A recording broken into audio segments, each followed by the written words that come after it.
السلام عليكم ورحمة الله وبركاته. الحمد لله نحمده ونستعينه ونستغفره ونعوذ بالله من شرور أنفسنا ومن سيئات أعمالنا.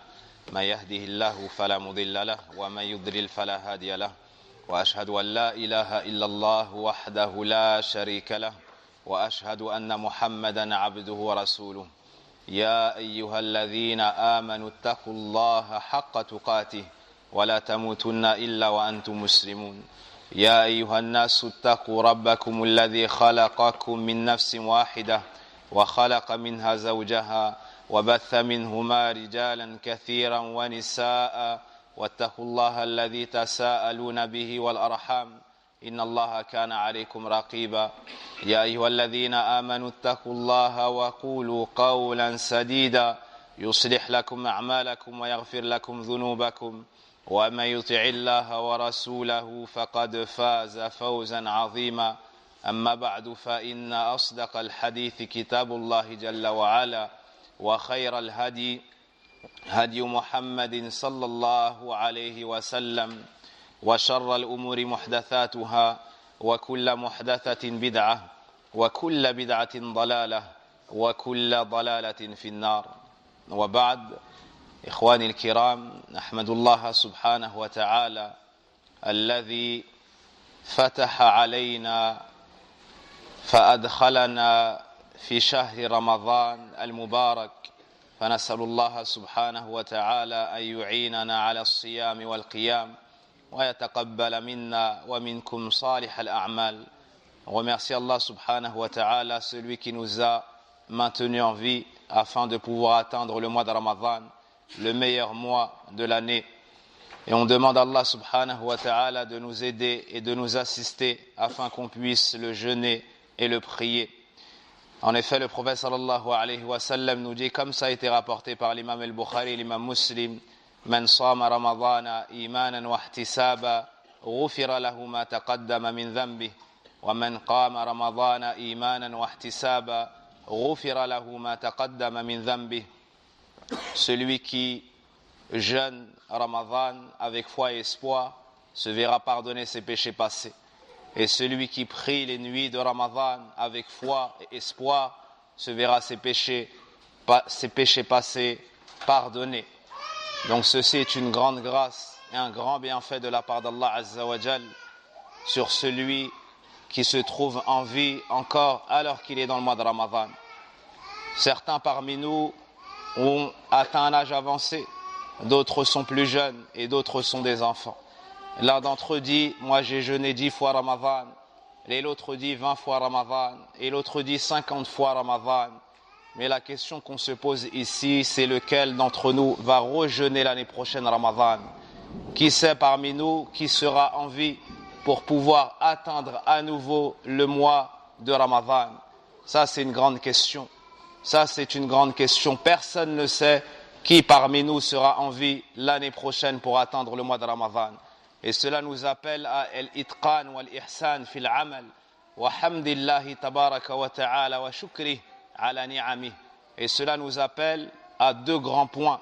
Le premier, c'est remercier Allah et se montrer reconnaissant car nous sommes en vie dans le mois de Ramadan. Alors que certains parmi les fidèles de cette mosquée, on les voyait l'année passée, on les voyait il y a 2 ans, on ne les voit plus car ils sont sous terre. Nous avons prié sur eux et ils sont décédés. Certains étaient au premier rang, tu les voyais chaque jour à chaque prière, ils ne sont plus là. Et demain, c'est toi qu'on ne verra plus ou moi qu'on ne verra plus. Alors il faut remercier Allah d'être encore là. Le second point, c'est de parfaire les actes d'adoration. C'est-à-dire de jeûner avec excellence, de prier avec excellence et d'utiliser et optimiser au maximum le temps qu'Allah subhanahu wa ta'ala nous a facilité d'être encore ici, et nous a facilité dans ce mois béni. Et le mois de Ramadan, c'est le mois du Coran. C'est le mois durant lequel la première fois le Coran a été révélé au ciel. Puis, par la suite, Allah Azza wa Jalla a révélé le Coran progressivement sur le prophète Mohammed sallallahu alayhi wa sallam. القرآن الكريم كلام رب العالمين. اللهم صيبا نافعا. القرآن الكريم est la parole d'Allah subhanahu wa ta'ala, le Seigneur des mondes. Il a parlé de par le Coran et il a fait entendre Jibril alayhi salam. Il lui a ordonné de descendre sur le prophète Mohammed sallallahu alayhi wa sallam pour lui transmettre la révélation. Il nous dit dans son livre wa innahu la tanzilu rabbil alamin nazala bihi ar-ruhul amin ala qalbika litakuna minal munzirin bilisanin arabiyyin mubin. Allah subhanahu wa ta'ala nous dit dans son livre sur la traduction des sens de ces versets: et certes, c'est la révélation du Seigneur des mondes, c'est-à-dire le Coran. Le digne de confiance est descendu avec, c'est-à-dire Jibril, sur ton cœur afin que tu fasses partie du nombre des avertisseurs, c'est-à-dire sur le prophète Mohammed sallallahu alayhi wa sallam, dans une langue arabe claire. Le Coran est le meilleur livre révélé par Allah subhanahu wa ta'ala. Et c'est le plus grand signe. Il a été révélé Laylatul Qadr, la nuit de la destinée.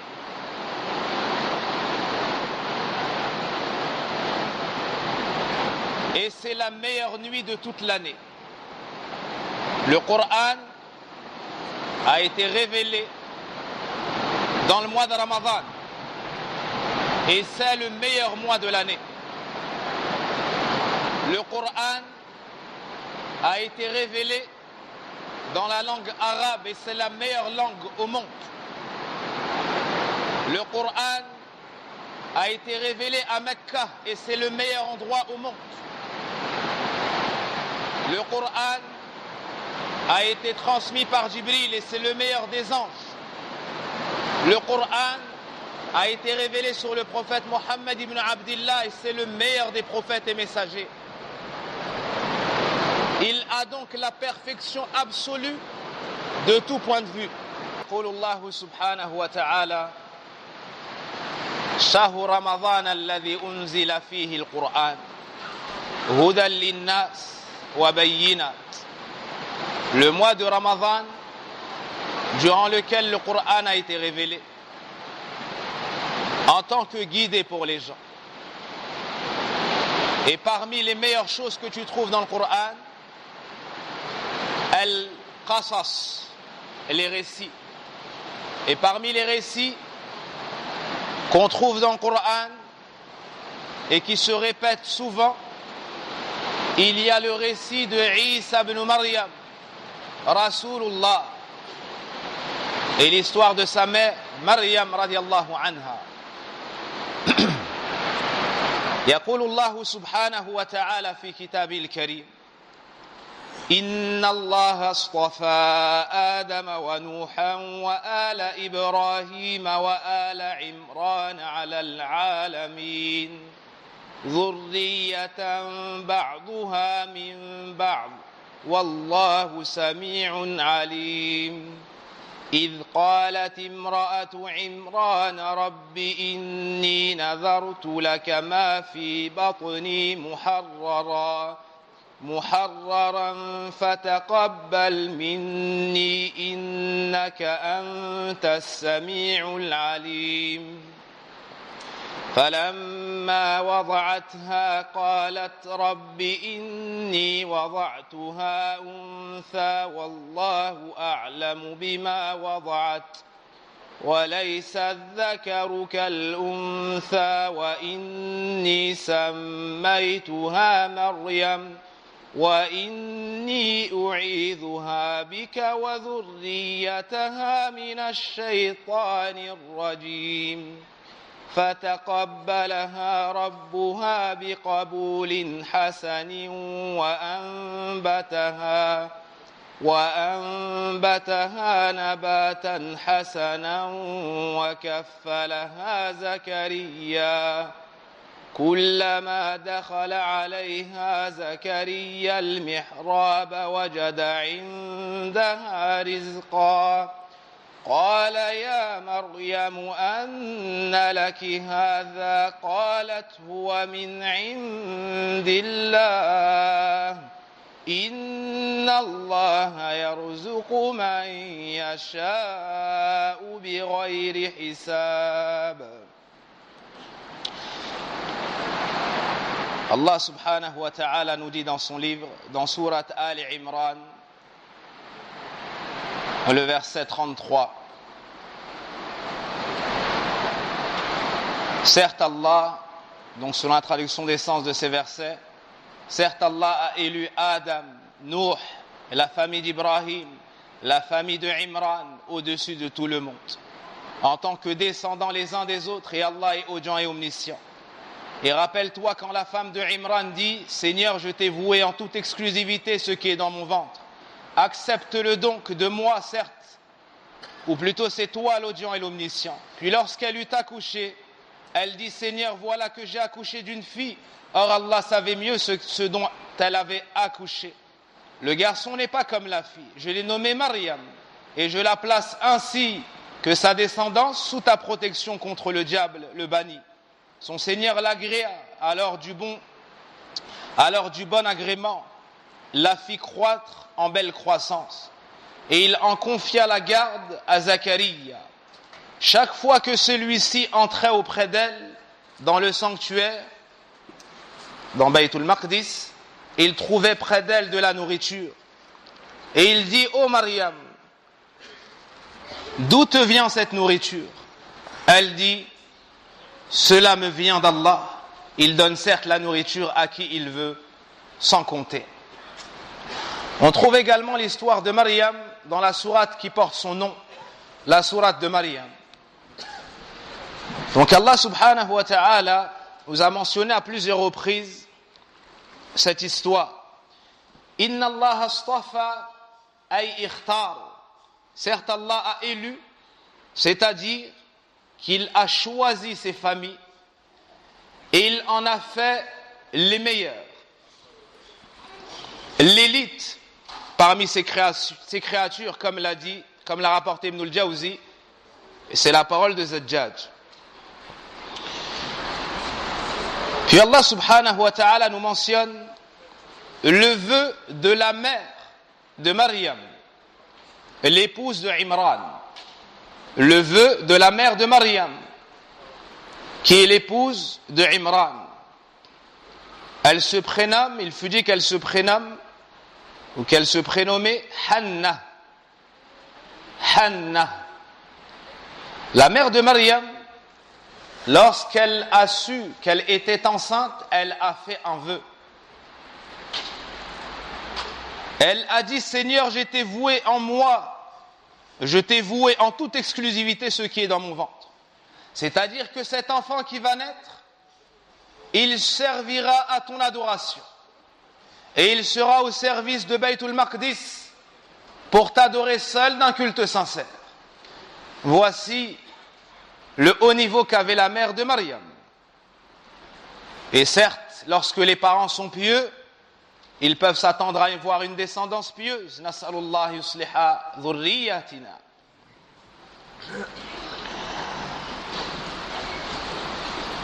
Allah subhanahu wa ta'ala a donc accepté son vœu. Et la mère de Maryam était une femme qui n'arrivait pas à avoir d'enfant. C'était une femme qui n'arrivait pas à avoir d'enfant. Et il fut dit qu'un jour elle a vu un poussin avec un ensemble d'oiseaux, comme on dirait la mère et le petit. Fashtahatil walad. Tout naturellement, elle s'est rappelé le fait d'avoir des enfants et le souhait d'avoir des enfants, car c'est une grande épreuve de ne pas avoir d'enfants, le fait d'être stérile. Et Allah Azza wa Jal décrète cette épreuve par science et sagesse sur qui il veut. Tout comme il éprouve les autres par les enfants. Et les deux, dans les deux, il y a une épreuve. Dans les deux, il y a une épreuve. Alors, elle a fait dua. Elle a demandé à Allah subhanahu wa ta'ala de lui accorder un enfant et Allah azza wa jal a décrété qu'elle et son époux ont commercé. Elle est donc tombée enceinte. Lorsqu'elle était sûre d'être enceinte, elle a fait ce vœu. Elle a voué cet enfant pour Allah azza wa jal. Muharraran ay khalisan. Exclusivement dans ce rôle. Cet enfant sera pour Allah. Cet enfant, il sera pour le secours du din d'Allah. C'est le vœu de la mère de Maryam. فَتَقَبَّلَهَا رَبُّهَا بِقَبُولٍ حَسَنٍ. Allah Azza wa Jalla a accepté ses demandes. Et il a fait grandir cet enfant dans le ventre, puis par la suite dans l'excellence, les meilleurs comportements, les meilleurs caractères. Et Allah Azza wa Jalla décréta le décès de Imran, le père de Maryam. Sa mère est venue avec sa fille et Imran était, comme on dirait au jour d'aujourd'hui, l'imam du sanctuaire. Donc c'était une famille de renommée, de noblesse et de piété. Elle est venue avec Maryam et lorsqu'elle a accouché, elle espéra avoir un enfant pour qu'il s'occupe de cette tâche. S'occuper du sanctuaire, Bayt el-Maqdis et autres, mais elle a vu que c'était une fille. Malgré tout, Allah Azza wa Jal décréta que cette fille allait avoir ce rôle. Elle est venue avec son enfant voir les pieux de Banu Israël pour savoir qui allait l'éduquer, qui allait s'en occuper. Alors Zachariah, alayhi salam, s'est avancé pour s'en occuper. Mais les autres de Banu Israël, parmi les pieux, eux aussi ont voulu cette tâche. Ils ont donc dit, nous allons tirer au sort.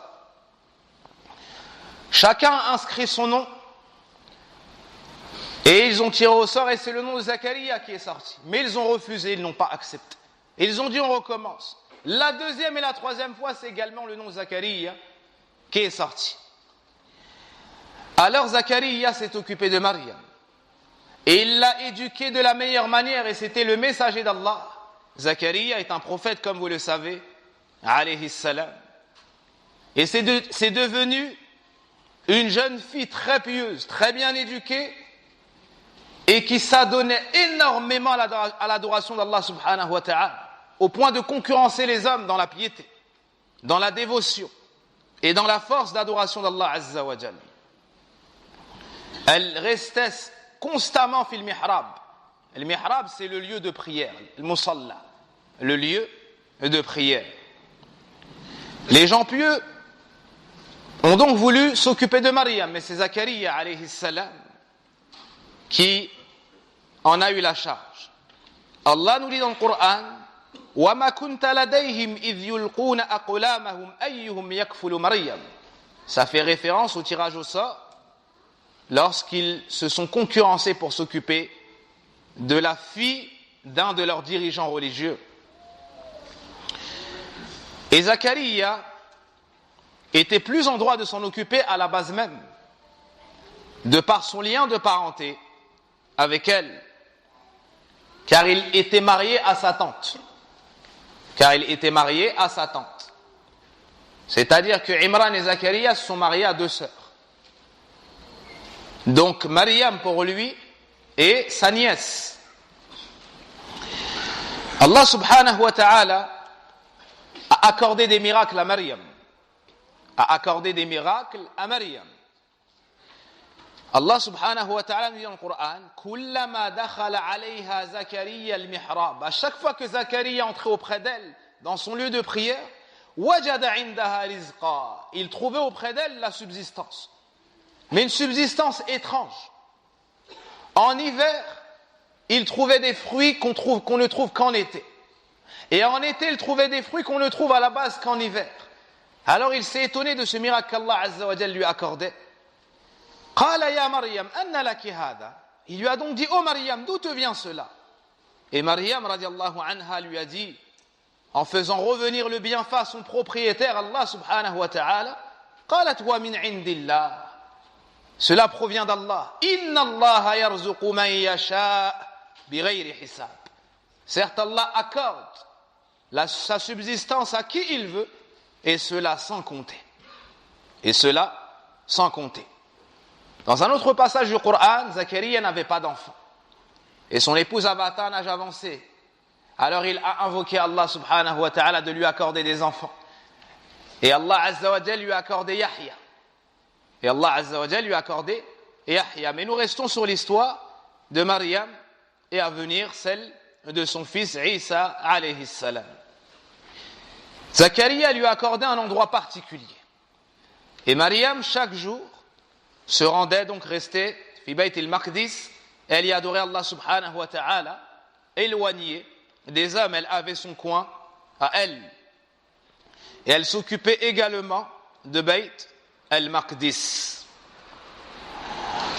Dans la Sunna, on a plusieurs textes qui nous montrent le mérite de cette noble femme, cette femme pieuse, cette femme chaste, Maryam bint Imran, radiyallahu anha. L'imam al-Bukhari et l'imam Muslim nous rapportent le hadith de Abu Musa al-Ash'ari, dans lequel il dit, le messager d'Allah sallallahu alayhi wa sallam dit, Kamula min ar-rijali kathir. Parmi les hommes, beaucoup ont atteint la perfection. Walam yakmul min an-nisa. Mais parmi les femmes, n'ont atteint la perfection que Maryam bint Imran. Maryam, la fille de Imran. Wa Asiyatu imra'atu Fir'aun. Asiya, l'épouse de Fir'aun. Wa fadlu Aishata ala an-nisa ka fadli al-tharid ala sa'ir al-ta'am. Le prophète alayhi salatu wassalam a mentionné Maryam, il a mentionné Asiya, puis il a dit, et la suprématie de Aïcha sur les autres femmes est semblable à la suprématie du plat qu'on appelle al-tharid sur les autres mets, sur les autres plats, et c'était le plat, un des plats préférés du prophète alayhi salatu wassalam. Un second hadith rapporté par l'imam al-Tabarani. Selon Abdullah ibn Abbas, et Cheikh al-Albani dans Silsila nous dit qu'il est sahih. قال النبي صلى الله عليه وسلم سيدات النساء أو سيدة نساء أهل الجنة بعد مريم بنت عمران فاطمة وخديجة وآسيا وامرأة فرعون. Le prophète alayhi salatu wassalam nous dit les meilleures des femmes du paradis après Maryam, la fille de Imran, sont Fatima, sa fille, Khadija, son épouse, et l'épouse de Pharaon, Asiya, radiyallahu anhum. Ajoutez à sa noblesse le fait qu'elle soit la mère d'un des meilleurs prophètes et messagers. D'un des meilleurs prophètes et messagers, Isa alayhi salam. Passons maintenant à l'histoire de sa grossesse. Passons maintenant à l'histoire de sa grossesse. Dans Suratu Maryam, Allah subhanahu wa ta'ala nous dit وَاذْكُرْ فِي الْكِتَابِ Maryam, et mentionne dans le livre Maryam إِذِ انْتَبَذَتْ مِنْ أَهْلِهَا مَكَانًا شَرْقِيًّا, quand elle se retira de sa famille en un lieu vers l'Orient. فَاتَّخَذَتْ مِنْ دُونِهِمْ حِجَابًا فَأَرْسَلْنَا إِلَيْهَا رُوحَنَا فَتَمَثَّلَ لَهَا بَشَرًا سَوِيًّا.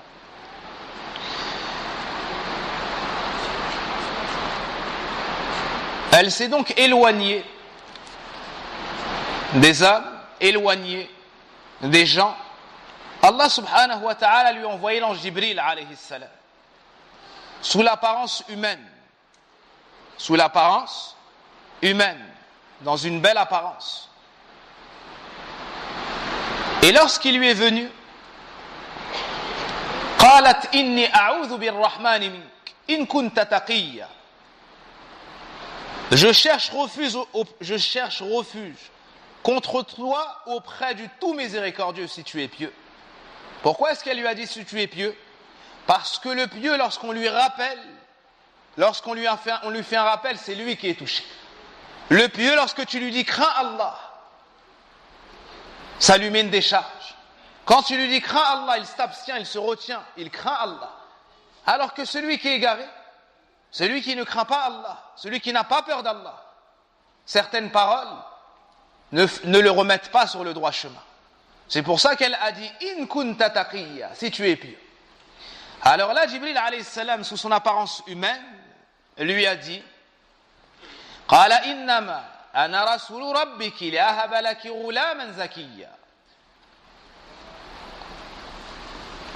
Il dit « Je suis en fait un messager de ton Seigneur pour te faire don d'un fils pur. » Et Maryam n'était pas mariée. Donc elle a répondu قالت أن لك أو قالت أن يكون لي غلام ولم يمسسني بشر ولم أك بغيا. Elle a répondu comment aurais-je un fils quand aucun homme ne m'a touché et je ne suis pas une prostituée. Maryam s'est étonnée. Comment est-ce qu'elle pourrait être enceinte? Comment est-ce qu'elle pourrait attendre un garçon alors qu'elle n'est pas mariée? Ça, c'est la première éventualité.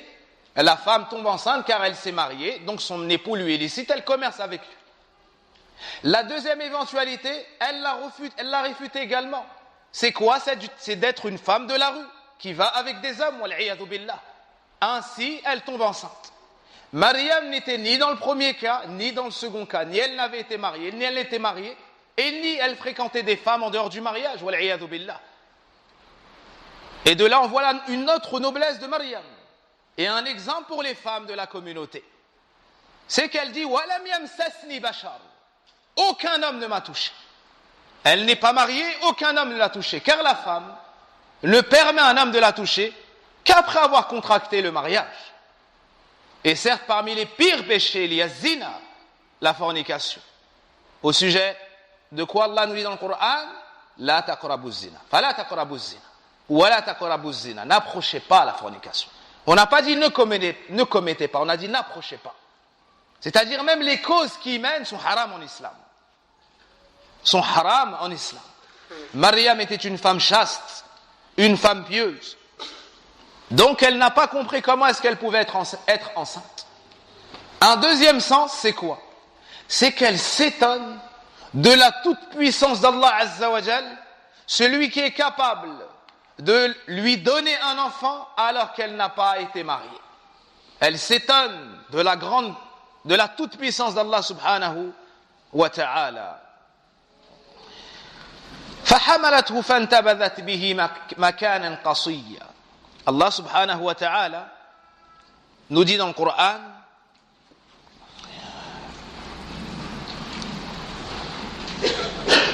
elle devint donc enceinte et elle se retira avec lui en un lieu éloigné. Avant ça, Jibril lui a répondu قال كذلك قال ربك هو علي هين ولنجعله آية للناس ورحمة منا وكان أمرا مقضيا. Quand elle a dit comment est-ce que je pourrais être enceinte, il lui a répondu ainsi sera-t-il. Cela m'est facile à dire ton Seigneur et nous ferons طيب قال كذلك قال ربك. C'est ainsi qu'a dit ton Seigneur. Cela m'est facile. وَلِنَجْعَلَهُ آيَةً لِلنَّاسِ.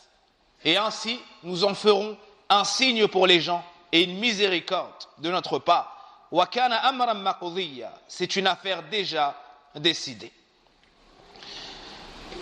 Elle est donc désormais enceinte. Et lorsque les signes de la grossesse se sont fait plus prononcés, le premier qui a remarqué cela fut un homme pieux de Banu Israël qui s'appelait Yusuf ibn Yaqub al-Najjar, le charpentier. Yusuf ibn Yaqub, c'était un homme pieux de Banu Israël. C'est le premier qui a remarqué les signes de grossesse sur Maryam radiyallahu anha. Ibn Kathir mentionne cette histoire dans le Bidaya wa Nihaya. Et c'était son cousin, c'était le fils de la sœur de sa mère. Il s'est donc étonné grandement de par ce qu'il connaissait de Maryam comme piété, comme chasteté, comme dévouement dans la religion d'Allah subhanahu wa ta'ala, malgré cela, il la voit enceinte. Et il sait qu'elle n'est pas mariée. Et il sait que ça n'est pas une femme qui va avec des hommes. Alors un jour, il lui a dit, Ya Maryam, hal yakun zar'un min ghayri badr? Il lui a dit, oh Maryam, est-ce qu'un épi peut pousser? Est-ce qu'une plante peut sortir? Est-ce que des cultures peuvent pousser sans avoir semé le grain? Vous avez compris la question? Vous avez compris le tact qu'il a eu? Est-ce que la chose peut pousser sans avoir semé au préalable le grain? Mais écoutez l'intelligence de Maryam, radiyallahu anha. Elle a répondu, Na'am, faman khalaqa zar'a al-awwal. Il lui a dit oui. Et qui est-ce qui a créé le premier épi? Qui a créé la première pousse? Alors il lui a dit, fahal yakun shajarun min ghayri ma? Il lui a dit, est-ce qu'un arbre peut pousser sans eau? Wala matar, ni pluie? Qalat na'am. Elle a dit oui. Faman khalaqa ash-shajara al-awwal. Il lui a dit, qui est-ce qui a créé le premier arbre? Qui est-ce qui a créé le premier arbre? Puis, il lui a dit plus explicitement, wa hal yakunu waladan min ghayri dhakar? Et est-ce qu'un enfant peut être sans père? Est-ce qu'un enfant peut naître sans père? Est-ce qu'un enfant peut être fait sans père, sans mâle? Qalat na'am. Elle a dit oui. Et là, elle a donné un exemple des plus étonnants et qui montrait sa science et son intelligence. Qalat na'am. Inna Allah khalaqa Adam min ghayri dhakarin wala untha. Allahu akbar. Elle lui a dit certes. N'est-ce pas qu'Allah a créé Adam sans père ni mère? Sans père ni mère. Pas seulement sans père, mais sans père ni mère. Puis il lui a dit, Fa'akhbirni an khabarik. Il lui a dit, informe-moi de ton état, de ta situation. Elle a répondu, Inna Allah basharani. Allah m'a fait savoir, m'a annoncé la bonne nouvelle, bi kalimatin minhu ismuhu al-Masih Isa ibn Maryam. Une parole émanant de lui, qui s'appellera Isa, ou bien le Messie, Isa ibn Maryam. Comment est-ce qu'elle est tombée enceinte? L'imam al-Shinqiti, rahimahullah ta'ala, nous dit qu'on a insufflé cette âme. On a insufflé cette âme, elle est arrivée dans sa partie, et elle est tombée enceinte ainsi.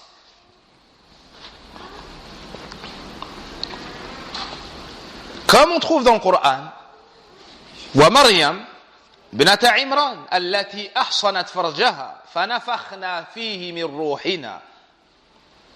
Et la plupart des savants disent que celui qui a fait ça, yani al-nafkh, c'est Jibril alayhi salam. Naam, c'est Jibril alayhi salam. Puis elle est tombée enceinte par la permission d'Allah subhanahu wa ta'ala. On trouve cela dans le tafsir de Shinqiti rahimahullah, Adwa al-Bayan. Est-ce qu'elle a été enceinte comme les autres femmes? Ce qui apparaît chez beaucoup de savants, c'est que oui, c'est-à-dire 9 mois. Naam, c'est-à-dire proche de 9 mois. Du fait qu'il n'a pas été mentionné de choses particulières. Et si ça avait été le cas, cela aurait été mentionné dans les textes, tout comme les autres miracles l'ont été. Allah Azza wa Jal nous mentionne cela dans le Coran et nous dit فأجاءها المخاض إلى جذع النخلة قالت يا ليتني مت قبل هذا وكنت نسيا منسيا. Puis les douleurs de l'enfantement l'amenèrent au tronc du palmier. Et elle dit, malheur à moi, que fus-je morte avant cet instant et que fus-je totalement oubliée. Lorsque les signes de l'accouchement se sont faits proches, elle s'est dirigée vers un palmier. Elle était sur un endroit élevé. Rabewah, comme c'est venu dans un autre endroit du Coran. Elle s'est mise au pied ou bien à ce tronc de palmier. Et lorsqu'elle a eu ces douleurs, Elle s'est donc éloignée. Avant cela, elle s'est éloignée par honte. Et elle s'est mise au tronc de ce palmier. Et elle espérait être endurante et a demandé à Allah Azza wa Jal de l'aider. Mais elle était dans une situation très difficile. Elle a su qu'elle allait enfanter d'un enfant. Et elle connaissait le comportement de Banu Israël et les mensonges qu'ils allaient proférer à son égard. Et le manque de respect. Et il n'y a pas plus difficile pour une femme pieuse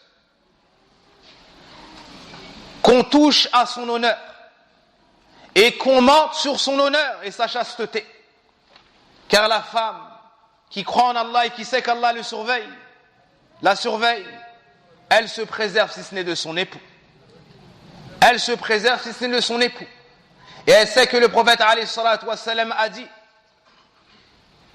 إذا صلت المرأة خمسها وصامت شهرها وحفظت فرجها وأطاعت بعلها قيل لها ادخلي الجنة من أي أبواب الجنة شئت.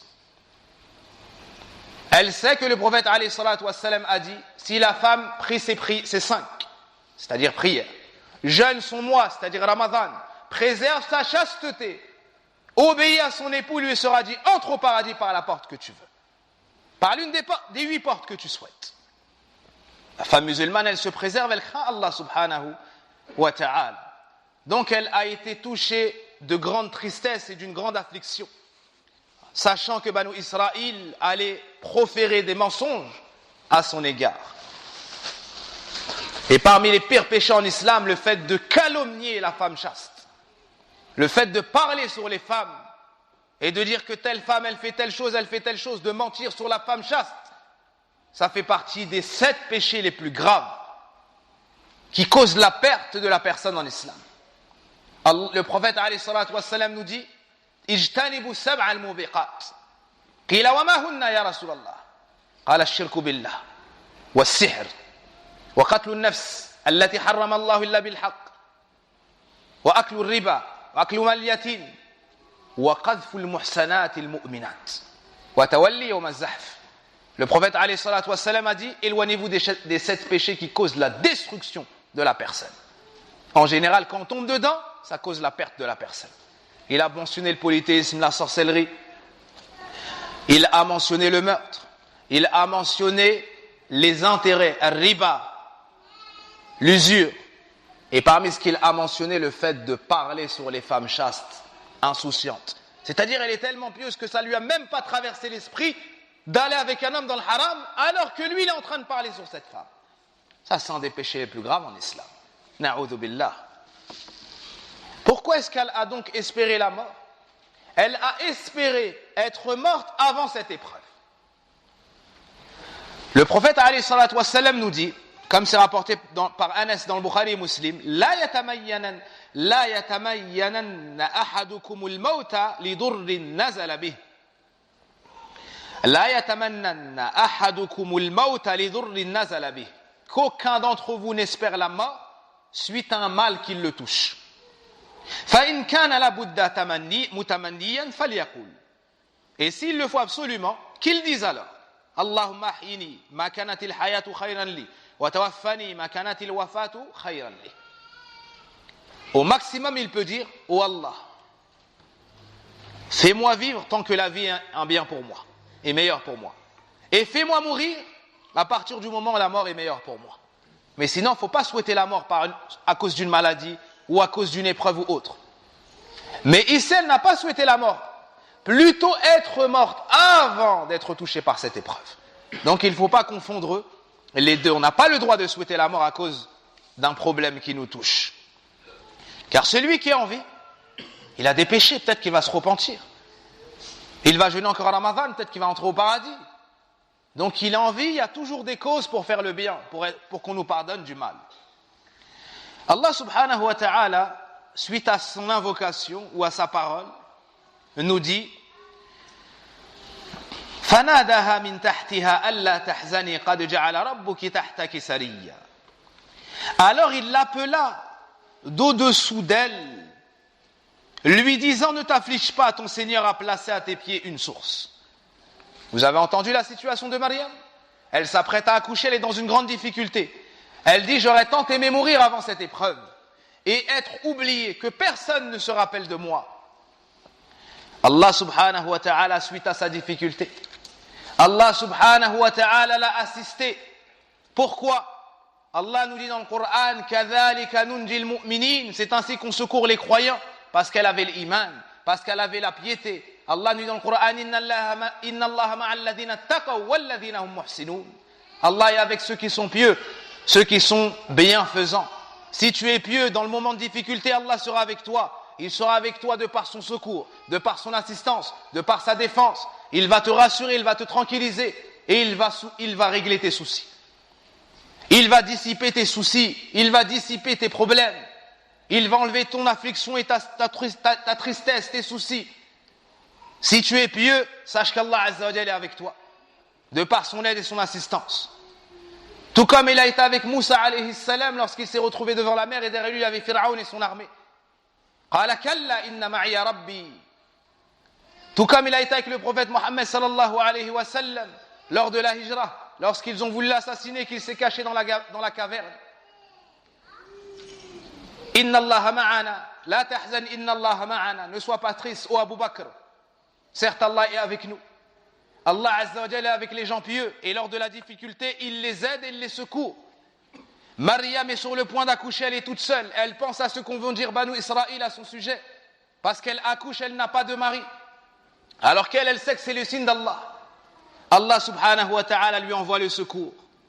Alors il l'appela d'au-dessous d'elle, lui disant, ne t'afflige pas, ton Seigneur a placé sous tes pieds une source. Savez-vous ce qui s'est passé? Allah subhanahu wa ta'ala a fait apparaître un fleuve. Et il lui a ordonné de secouer le palmier, le tronc de palmier, et des dattes sont descendues, sont tombées. Donc des dattes pour manger et de l'eau pour boire, alors qu'elle est sur le point d'accoucher. Elle n'a pas de force.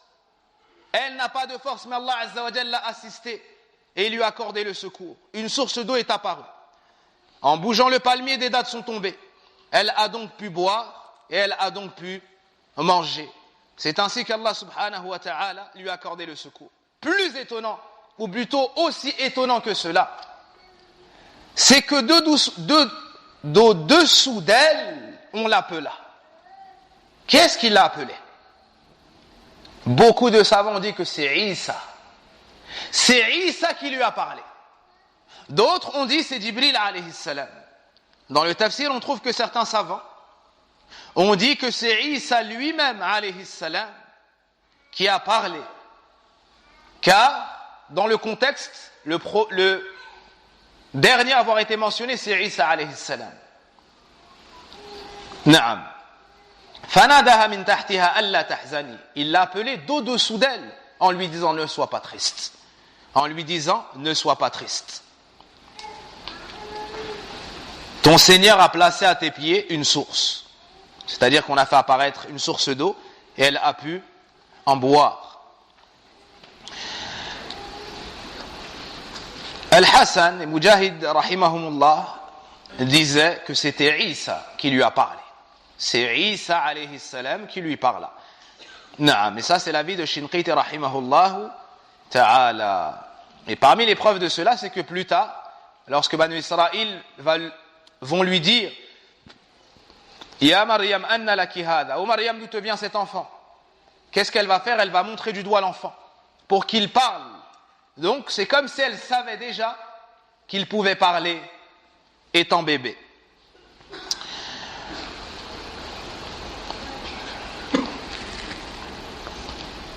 Allah nous dit ensuite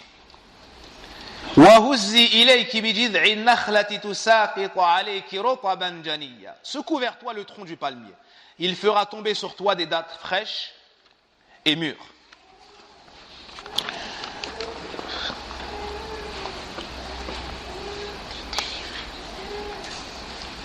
Elle est donc repartie avec son enfant après avoir accouché. Et quel enfant? Isa ibn Maryam, Rasulullah.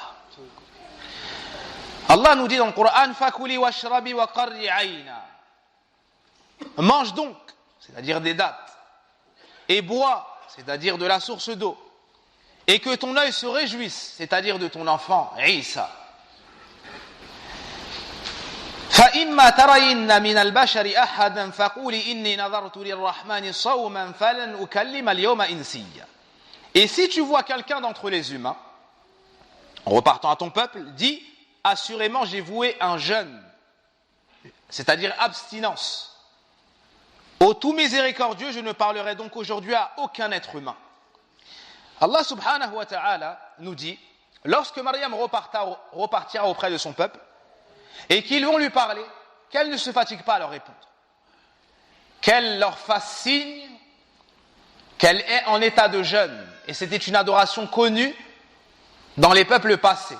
L'abstinence de parole. C'était une adoration. C'était une adoration. Allah nous dit ensuite, فَأَتَتْ بِهِ قَوْمَهَا تَحْمِلُهُ. Elle se rendit auprès de son peuple. Puis elle vint auprès des siens en le portant, c'est-à-dire son bébé Isa ibn Maryam. قالوا يا مريم. Ils lui ont dit, oh Maryam, لقد جئت شيئا فريا. Tu es venu certes ici avec une chose monstrueuse. Tu as fait une chose extrêmement grave. À quoi est-ce qu'il faisait référence? Wal'iyadhu billah. Il faisait référence à al-fahisha. Il faisait référence à la fornication. Il faisait référence à la fornication. Ils l'ont accusé immédiatement. Puis ils lui ont dit, Ya ukhta Haroun, ma kana abuki imra'a saw'in wa ma kanat ummuki baghiya. Ils lui ont dit, oh toi la sœur de Haroun, ton père n'était pas un homme de mal et ta mère n'était pas une prostituée. Ya ukhta Haroun.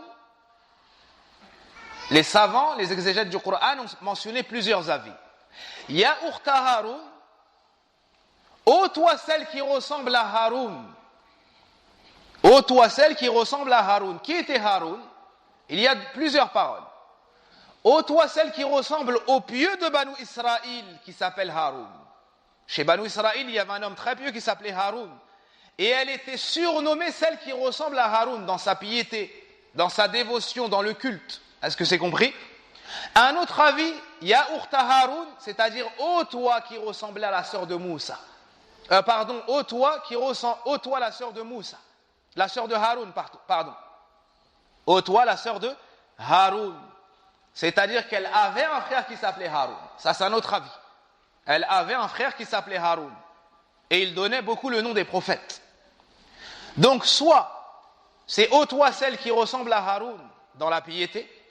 Ô toi la sœur de Haroun, elle avait un frère qui s'appelait Haroun. Puis ils lui ont dit, ton père n'était pas un homme de mal et ta mère n'était pas une prostituée. C'est-à-dire en général, celui qui grandit dans une bonne famille, celle qui grandit dans une bonne famille, elle reçoit une bonne éducation. Allah Azza wa Jalla la préserve donc de l'égarement. La préserve donc de devenir une fille de rue. Wal'iyadhu billah. Tout comme il se peut qu'une femme naisse dans une famille pieuse et s'égare. Tout comme le fils de Nuh s'est égaré. Tout comme l'épouse de l'autre s'est égarée. Et à l'inverse, il se peut qu'une femme sorte d'une famille même pas musulmane, ou une famille égarée parmi les musulmans, et qu'elle devienne l'élite des femmes vertueuses et pieuses. Donc on trouve le tout. Mais en général, c'est ainsi. Donc ils l'ont accusé du fahisha. Et ils ont même accusé Zacharia. Les soupçons se sont portés sur Zacharia. Pourquoi? Parce que c'est lui qui l'a pris en charge. C'est lui qui s'occupait d'elle. Alors ils ont accusé Zacharia. Il fut même dit qu'ils l'ont cherché pour l'assassiner, ils l'ont assassiné pour cela. Il fut même dit qu'ils l'ont assassiné pour cela et ils l'ont recherché pour, après l'avoir accusé de cela.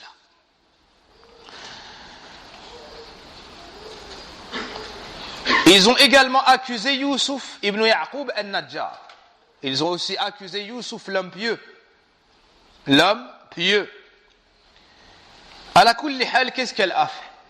Imagine la situation de cette femme chaste et vertueuse. Cette femme, jamais ne lui a traversé l'esprit de commettre cet acte. S'il en est ainsi pour les femmes vertueuses de base, que dire alors de Maryam radiallahu anha, qui a été éduquée par un prophète Zacharia? Alors elle a abandonné son affaire à Allah. Et elle a placé sa confiance en Allah subhanahu wa ta'ala. Et elle a une bonne opinion d'Allah tabaraka wa ta'ala. Elle n'a pas répondu. Fa'asharat ilayhi. Elle l'a montré du doigt. Qui est-ce qu'elle a montré du doigt? Eux lui posent une question à elle. Elle montre du doigt. Qui est-ce qu'elle a montré du doigt, dites-moi? Isa ibn Maryam, son fils. Est-ce qu'à ce moment-là, il pouvait parler? Il venait de naître. Donc, ils l'ont mal pris. Fa'asharat ilayhi. Elle a donc montré du doigt son enfant, comme pour dire, adressez-vous à lui. Adressez-vous à lui, c'est lui qui vous répondra, c'est lui qui m'innocentera. Qalu, ils lui ont dit, Kayfa nukallimu man kana fil mahdi sabiyya. Comment est-ce qu'on pourrait s'adresser à un bébé au berceau? Allez, tu te moques de nous? Tu ne nous réponds pas et en plus de ça, tu te moques de nous? À ce moment-là, Allah Azza wa Jal accorda ce grand miracle à Maryam et ce grand miracle au messager d'Allah Isa ibn Maryam. Et il le fit parler. Et Isa parla au berceau. Et Isa alayhi salam parla alors qu'il était nouveau-né. Quels furent ses premiers mots? Quels furent ses premiers mots? Allahu Akbar. Il a dit Qala inni abdullah. Une parole qui vient rendre caduques toutes les mauvaises croyances sur Isa ibn Maryam. N'est-ce pas que certains disent que c'est le fils d'Allah? N'est-ce pas que certains disent c'est Allah lui-même? N'est-ce pas que certains disent c'est le troisième de trois? C'est une divinité digne d'être adorée. La première parole de Isa ibn Maryam. Qala inni abdullah. Atani al-kitaba wa ja'alani nabiyya. وجعلني مباركا أينما كنت وأوصاني بالصلاة والزكاة ما دمت حيا وبرا بوالدتي ولم يجعلني جبارا شقيا. Le bébé dit, ou il dit, je suis vraiment le serviteur d'Allah. Parmi ses premiers mots, Inni Abdullah. Il a reconnu être le serviteur d'Allah, donc Allah est son Seigneur, donc il n'est pas digne d'être adoré en dehors d'Allah. C'est le serviteur d'Allah subhanahu wa ta'ala. C'est une créature d'Allah et la créature adore Allah et elle n'est pas adorée avec Allah.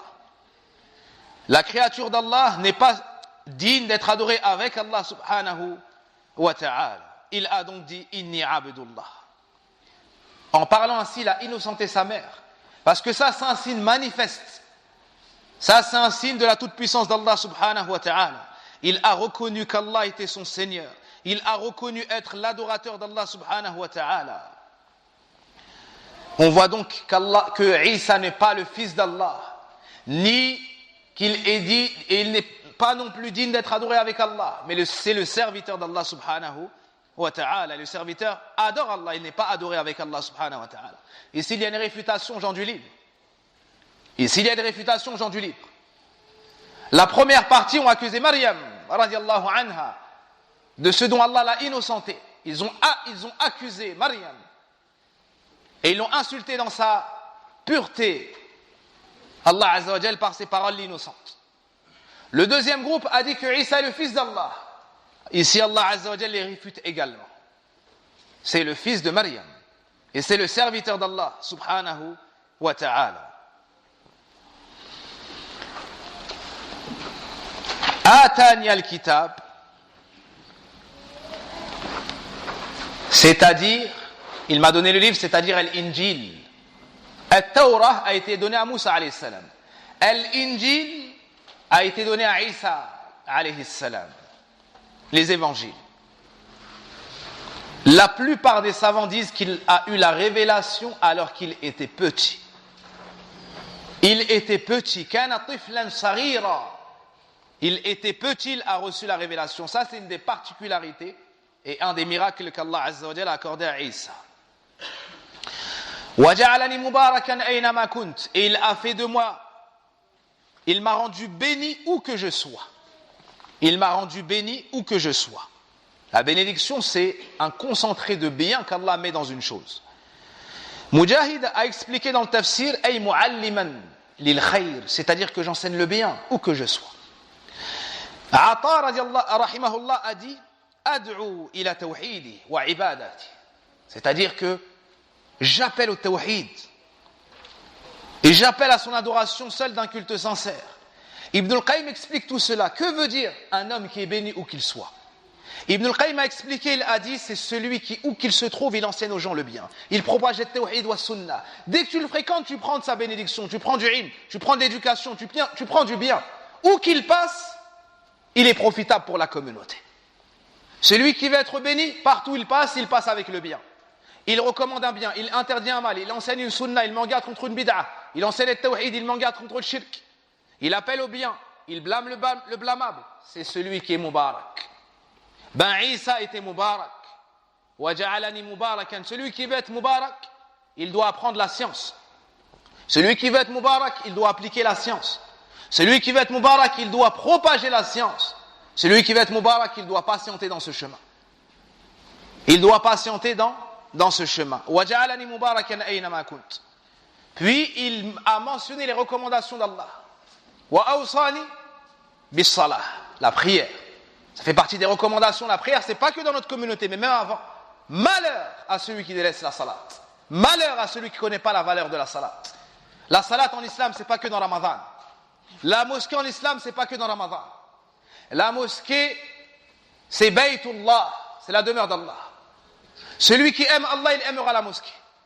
Celui qui aime Allah, il aimera la mosquée, il aimera la prière. Celui qui aime Allah, la mosquée va le connaître et il va connaître la mosquée. Et parmi les 7 personnes qui seront sous l'ombre d'Allah, c'est-à-dire du trône d'Allah, comme c'est venu dans l'autre version, celui qui sera sous l'ombre d'Allah, ou parmi ceux qui seront sous l'ombre du trône d'Allah yawm al-qiyamah, il y a 7 catégories. Parmi les 7, il y a un homme dont le cœur est rattaché à la mosquée. Allahu Akbar. Celui qui aime la mosquée. Celui qui lorsqu'il sort de la mosquée, il pense à la prochaine prière. Et il organise sa vie selon la salat. Son travail passe après sa salat. Son sommeil passe après sa salat. Sa vie, elle est régie sur la salat. Qu'il reçoive la bonne nouvelle du messager d'Allah sallallahu alayhi wa sallam. C'est que yawm al-qiyamah, lorsqu'on va rabaisser le soleil au-dessus des têtes, et que les gens vont suer, certains la sueur montera jusqu'aux genoux, d'autres jusqu'aux hanches, d'autres jusqu'aux épaules, d'autres jusqu'aux oreilles, d'autres vont se noyer dans leur sueur. Mais là, lui, il sera sous l'ombre du trône d'Allah Azza wa Jal. Allahu Akbar. Pourquoi? Parce qu'il aimait la mosquée. Il préservait ses prières à la mosquée. Tu ne le voyais pas que pendant Ramadan. Tu le vois pendant Ramadan, ça c'est un bien, c'est un grand bien. Mais toute l'année, il est là. Parce qu'il n'adore pas Ramadan. Il adore le Seigneur du mois de Ramadan. Et si c'est le Seigneur du mois de Ramadan, c'est le Seigneur de toute l'année, subhanah. Donc tu vois ce serviteur au masjid. Tu vois ce serviteur à la mosquée. Des aveugles, au temps du prophète alayhi salatu wa salam, ils venaient à la mosquée, subhanallah. Un aveugle, il dit au messager d'Allah, j'ai pas de personne pour me guider à la mosquée. Est-ce que je peux prier chez moi? Il lui dit oui. Puis il se retourne, il lui dit, est-ce que tu entends l'adhan? Il lui dit oui. Il lui répond à l'adhan. Allahu Akbar. Aveugle, pas de guide. Il vient quand même au masjid. Quelle excuse nous on aura chez Allah? Et avant de passer à la suite, un homme chez les pieux prédécesseurs. Un homme chez les anciens. Il était malade et il n'arrivait plus à venir au masjid. Malgré ça, il se forçait, il venait à la mosquée. Alors les gens lui disaient, t'es vieux, t'es malade, prie chez toi. Il disait, je sais que j'ai l'excuse chez Allah. Mais lorsque j'entends hayya ala salah, hayya ala al-falah, accourir à la prière, accourir à la réussite, j'ai honte d'Allah. Alors je me lève, je fais le wudu et je viens à la mosquée. Ça c'est quelqu'un qui a l'excuse chez Allah. Qu'est-ce que tu vas dire toi yawm al-qiyamah? Tu as la santé. Tu as la jeunesse, tu as la force, tu es un homme, et il y a des femmes qui prient ici avec nous, elles ne délaissent pas une salat alors que ce n'est pas obligatoire pour elles. Mais toi, tu es un homme, tu dois prier à la mosquée. Tu dois prier à la mosquée. On doit craindre Allah sur la salat. Salat, c'est plus important que le siyam. C'est le deuxième pilier de l'islam, c'est la seule adoration qui a été légiférée au prophète alayhi salatu wa salam alors qu'il était dans les cieux, alors que le reste il lui a été révélé alors qu'il était sur la terre. On doit craindre Allah dans la salat. Parmi les derniers mots du prophète alayhi salatu wassalam, as-salah, as-salah, as-salah wa ma malakat aymanukum. Attention à la prière. Parmi les derniers mots du prophète sallam, il disait attention à la prière, attention à la prière, attention à la prière. Donc Isa nous dit qu'Allah lui a recommandé la prière. Il lui a recommandé également la zakat. Il lui a recommandé également écouter les enfants, et nous sommes tous des enfants de parents. Wa barran bi walidati. Il lui a recommandé la bienfaisance envers sa mère. Pourquoi pour Yahya wa barran bi waliday? Pour Yahya, dans le verset, on nous dit eh bien, la bienfaisance envers mes parents. Pourquoi pour Isa la bienfaisance envers ma mère seulement? Parce que Isa est le miracle d'Allah, il est né d'une mère sans père. Alors il a dit, et il m'a recommandé la bonté envers ma mère. Et il ne m'a fait ni violent ni malheureux. Walam yaj'alni jabbaran shaqiyya. Remarquez la fin du verset. Il ne m'a pas rendu violent ni malheureux. Qu'est-ce que ça veut dire ça? Écoutez-nous, enfants que nous sommes. Les savants ont tiré de ce verset que toute personne qui se comporte mal envers sa mère, envers ses parents, c'est le malheureux de ce bas monde. A'udhu billah. Celui à qui Allah Azza wa Jalla a accordé la grâce d'avoir des parents, celui qui a ses parents au jour d'aujourd'hui vivants, qu'il remercie Allah et qu'il sache qu'Allah a voulu son bien et lui a ouvert une grande porte du paradis. Car en étant bienfaisant envers ses parents, Allah lui efface ses péchés, lui allège ses péchés, les lui efface et l'élève en degré au paradis. Le prophète alayhi salatu wassalam a entendu quelqu'un réciter le Coran au paradis. Il a dit qui est-ce? On lui a dit le Haritha ibn Nu'man. Puis il a dit kadhalikumul birr. Voici la piété, voici la piété. Il était très pieux envers ses parents, alors Allah Azza wa Jalla l'a mis au paradis. Un homme a fait des grands péchés, il est venu voir Abdullah ibn Abbas. Ou bien le prophète alayhi salatu wassalam lui a dit ah Rasulallah, j'ai fait tel et tel péché. Est-ce que je peux me repentir? Il lui a dit est-ce que tes parents sont vivants? Il lui a dit oui. Il lui a dit retourne auprès de ta mère et sois bienfaisant auprès d'elle. Parce que si tu es bienfaisant auprès d'elle, c'est-à-dire qu'Allah va te pardonner même les péchés graves. Celui qui a ses parents et qui est bienfaisant envers ses parents, c'est une cause pour qu'Allah le sauve de l'enfer. Comment après ça l'un de nous il peut se permettre d'élever la voix sur ses parents? Celui qui fait ça il ne connaît pas l'islam, wallah. Même s'il reste au masjid les 5 salawats, même s'il fait le hajj tous les ans, il répond à ses parents, il se comporte mal envers ses parents, et quand ses parents lui demandent une chose, il dit j'ai pas le temps, et ensuite il devient esclave de ses amis, et esclave de son épouse, et lorsque sa mère l'appelle, il dit j'ai pas le temps.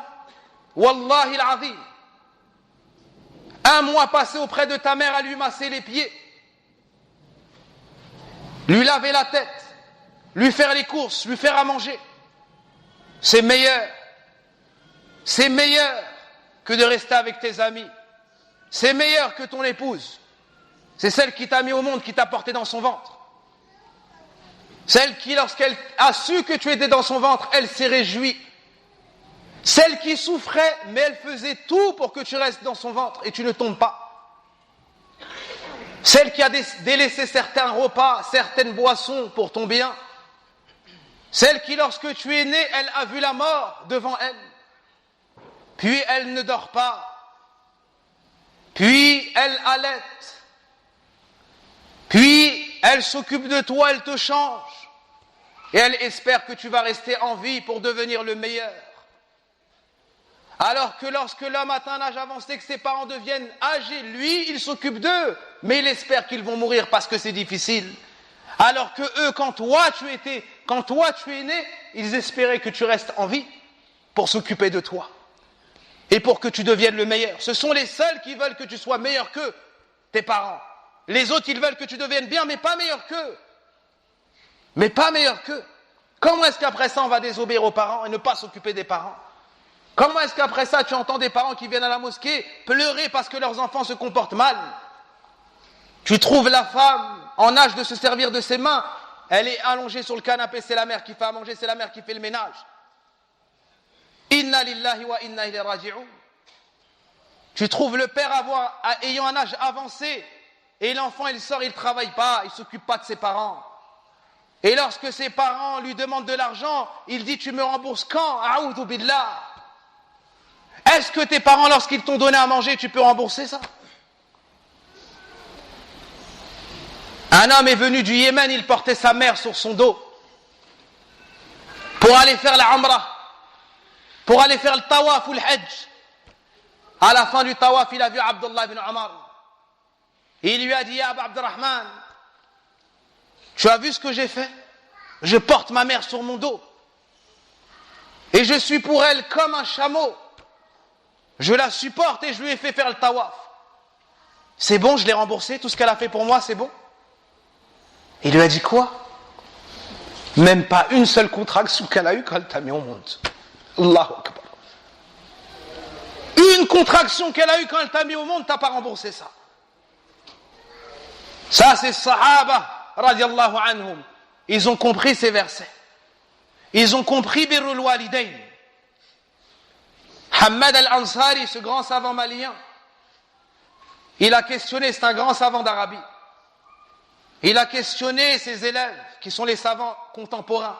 Il leur a dit, pour vous, c'est quoi Birrul Walidayn? Alors le shir lui a répondu, on rentre, on dit, salam alaikum, bonjour maman, bonsoir maman, on dépense un peu, c'est ça chez nous, être bien avec ses parents. Il a dit, Allahu Akbar, moi depuis que je sais me servir de mes mains, ma mère elle n'a jamais travaillé. Subhanallah. Ça c'est Birrul Walidayn, c'est ce grand savant malien. Il a dit, depuis que je sais me servir de mes mains, ma mère elle n'a jamais travaillé. Quand j'avais les moyens, je lui payais une servante. Et quand je n'avais pas les moyens, c'est moi de mes propres mains, je travaillais pour ma mère. Et nous, on a pris un peu de Coran, on a fait le Hajj une fois, 2 fois, 100 fois, on prie à la mosquée et on croit qu'on est comme Sahaba. Wallahi, on est loin de Sahaba. On est loin de Sahaba. Sufyan al-Thawri, ou le Hassan al-Basri et d'autres, lorsque leur mère est décédée, ils ont pleuré énormément. Et ils ont dit, j'avais une porte ouverte au paradis, elle vient de se fermer devant moi. C'est ainsi qu'étaient Sahaba. Il faut craindre Allah envers les mères. Car wallahi, il n'y a pas pareil que la mère. Celui qui a sa mère encore vivante, il s'occupe d'elle, prend soin d'elle, il dépense pour elle. Il rentre, il lui passe le salam, il l'embrasse, il lui masse les pieds. Il dépense, il cherche à savoir ce qu'elle aime. Ce qu'elle aime manger, il va l'acheter, il lui ramène. Et il ne fait passer personne devant sa mère, ni femme, ni enfant, ni ami, rien. Car s'il perd cette mère, il va savoir, wallahi, qu'il n'y avait rien qui pouvait être l'équivalent de cette mère. Et rien ne pouvait par la suite venir remplacer, n'allait pouvoir remplacer cette mère.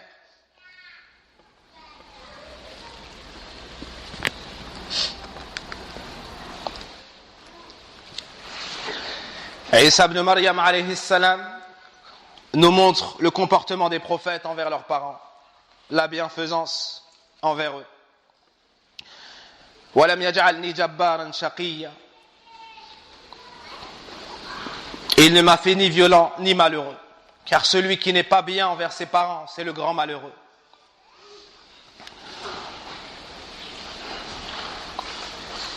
Puis Allah nous dit wassalamu alayya yawma wulidtu wa yawma yamutu wa yawma ub'athu hayya wa yawma amutu wa yawma ub'athu hayya. Il a dit, et que la paix soit sur moi le jour où je naquis, le jour où je mourrai et le jour où je serai ressuscité vivant. La paix sur lui, il sera préservé du mal. Et remarquez ces 3 étapes qu'il a mentionnées. Wassalamu alayya yawma wulidtu, le jour où je suis né. Wa yawma amut, le jour où je mourrai. Wa yawma ub'athu hayya, et le jour où je serai ressuscité. Ce sont parmi les 3 moments les plus difficiles.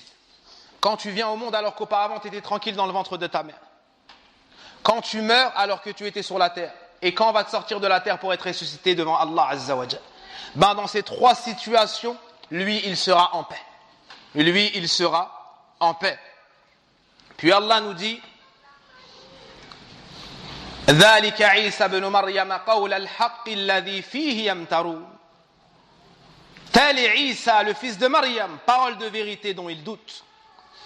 Donc ça, c'est Isa ibn Maryam, le miracle d'Allah subhanahu wa ta'ala. ما كان لله أن يتخذ من ولد سبحانه إذا قضى أمرا فإنما يقول له كن فيكون. Puis Allah nous dit, il ne convient pas à Allah de s'attribuer un fils, exempté soit-il, et pureté à lui. Quand il décide d'une chose, il dit seulement soit et elle est. Donc Allah Azza wa Jal n'a pas d'enfant. Allah Azza wa Jal n'a pas d'enfant. Qul huwa Allahu ahad, Allahu samad, lam yalid wa lam yulad, wa lam yakul lahu kufuwan ahad. Il n'a pas été enfanté. Il n'a pas enfanté, personne n'héritera de lui son royaume, et personne ne lui ressemble.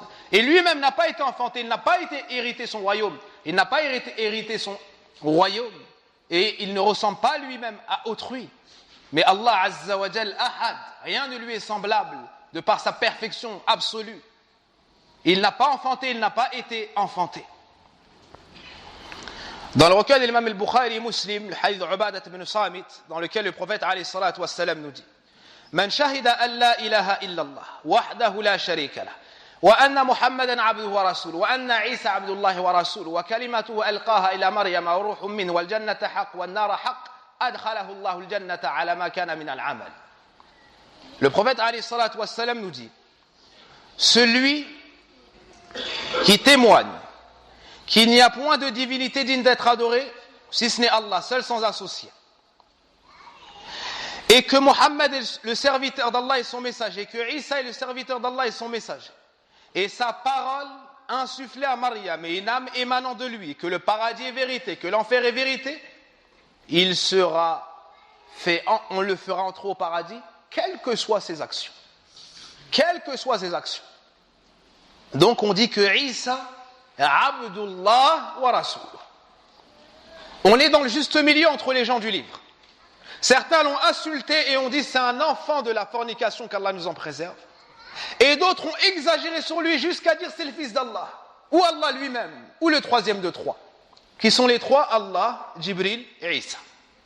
Tout cela est batil, tout cela est faux. Mais nous disons Abdullah, c'est le serviteur d'Allah, on ne l'adore pas. Rasulullah, le message d'Allah, on ne le dément pas. On ne le dément pas. Et il a été surnommé le verbe d'Allah. Kalimatullah, la parole d'Allah. Pourquoi? Abdurrahman ibn Hassan, rahimahullah, dans Fath al-Majid, a expliqué cela en disant: parce qu'il a été, suite à la parole d'Allah, kun.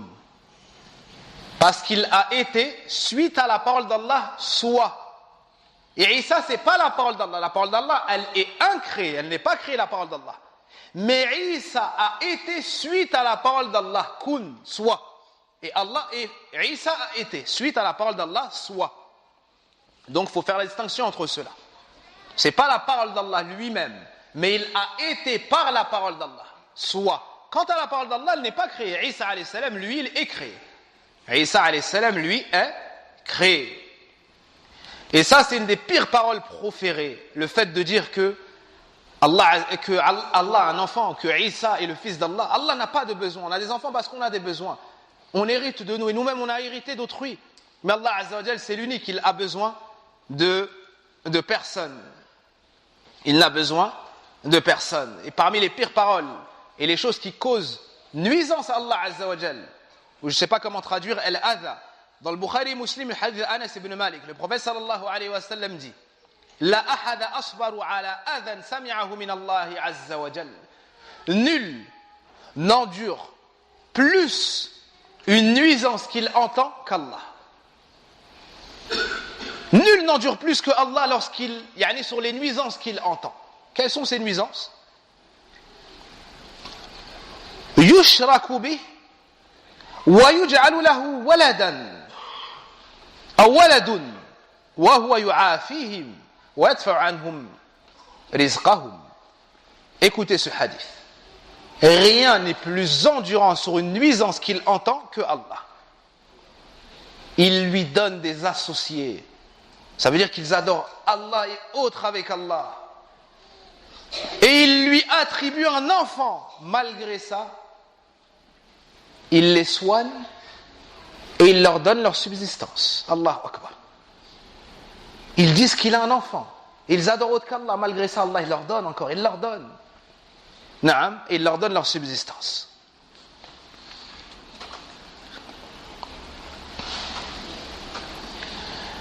Parmi ce qui montre que c'est parmi les pires péchés, on nous dit dans le Coran, وَقَالُوا اتَّخَذَ اللَّهُ وَلَدًا هُوَ الْغَنِيُّ لَهُ مَا فِي السَّمَاوَاتِ وَمَا فِي الْأَرْضِ. Et ils ont dit, Allah s'est attribué un enfant, exempté soit-il de cela. C'est lui le riche. À lui appartient tout ce qu'il y a dans les cieux et sur la terre.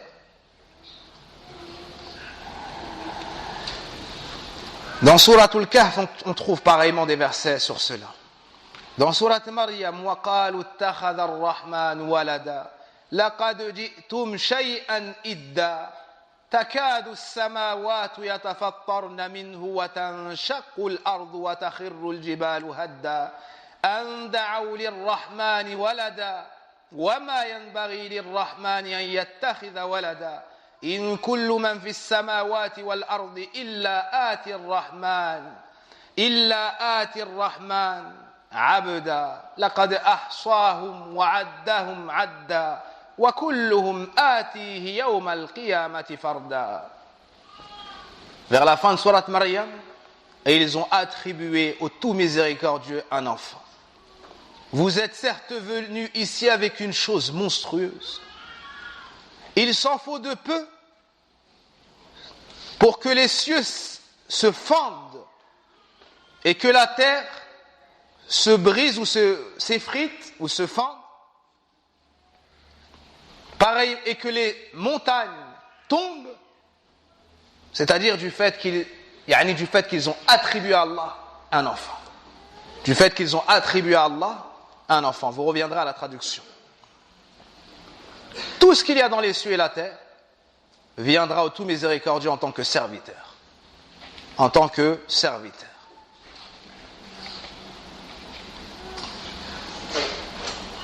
Et Isa, il mangeait, alayhi salam, il buvait, ainsi que sa mère. Donc ils ne sont pas des divinités. Celui qui mange, qui boit, il a besoin d'évacuer. C'est une imperfection humaine. Donc il ne peut pas être adoré en dehors d'Allah. Et Isa, alayhi salam, n'existait pas, puis il a existé, puis il est né. Avant que Isa soit né, qui est-ce qui gérait les cieux et la terre? Qui est-ce qui a créé Adam? Qui est-ce qui a soigné le malade? C'est Allah. Isa n'était pas. Comment est-ce qu'il pourrait être la divinité qui mérite l'adoration alors qu'il est né? Qui est-ce qui a créé Maryam alors qu'Isa n'existait pas, sa propre mère? Ça montre que Isa n'est pas digne d'être adoré en dehors d'Allah. Ça n'est pas l'enfant d'Allah, mais c'est le serviteur et messager d'Allah subhanahu wa ta'ala. Le point suivant, quel était le signe de Isa ibn Maryam? Il a reçu Al-Injil. Il a reçu Al-Injil, les évangiles. Allah dit dans le Coran, وَآتَيْنَاهُ الْإِنْجِيلِ, et nous lui avons donné Al-Injil. Donc c'est son livre et un de ses signes qui montre sa véracité lorsqu'il dit je suis le serviteur et messager d'Allah, ou le prophète et messager d'Allah, alayhi salam. Dans un autre verset, وَيُعَلِّمُهُ الْكِتَابَ وَالْحِكْمَةَ وَالتَّوْرَاةَ وَالْإِنْجِيلِ. Et il lui enseigne le livre, la sagesse, la Torah et l'Injil, et Al-Injil. Donc le livre de Isa, c'était l'Injil. Pourquoi est-ce qu'on a mentionné la Torah avec? Ibn Kathir, rahimahullah ta'ala, dans le tafsir nous dit, ou bien il nous dit, naam, Hafiza Isa, al-Torah wal-Injil. Isa, son livre, c'est l'Injil. Mais il connaissait aussi la Torah qui a été révélée à Moussa alayhi salam.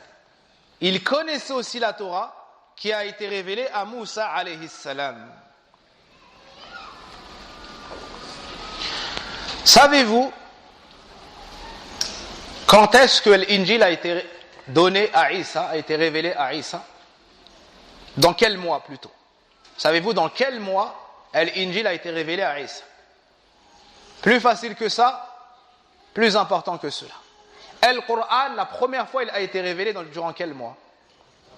La première fois, entièrement, il a été révélé dans le mois de Ramadan. Shahr Ramadan, alladhi unzila fi al-Qur'an. D'accord? Mais ce n'est pas le mois dans lequel, pour la première fois, le prophète l'a reçu. Dans la grotte de Hira. Naam, ça c'était fi Shahr Rabi'. Mais la première fois qu'Allah a révélé le Coran entièrement, il a sama, ça c'était dans le mois de Ramadan.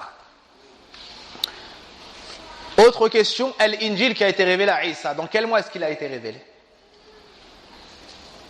Dans le hadith de Wathila ibn Asqa.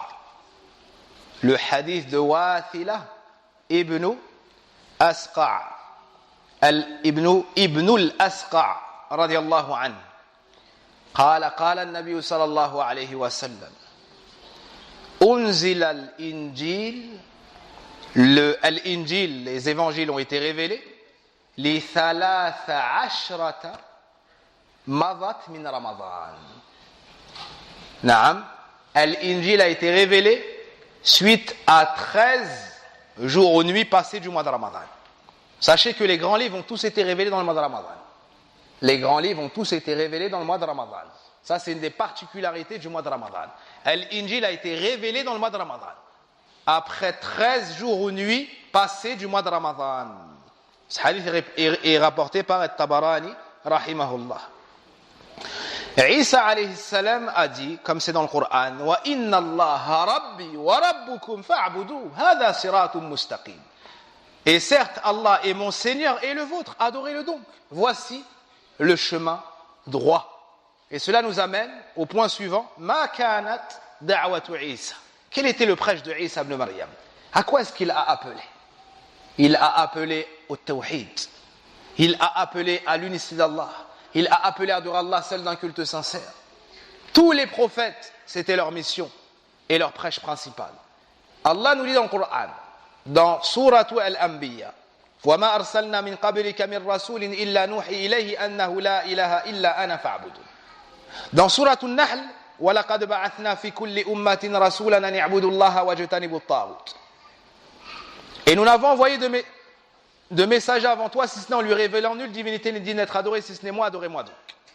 Tous les messagers, c'était leur prêche. Et nous avons envoyé dans chaque communauté un messager pour leur dire n'adorez qu'Allah et éloignez-vous du Tarout, de ce qui est adoré en dehors de lui.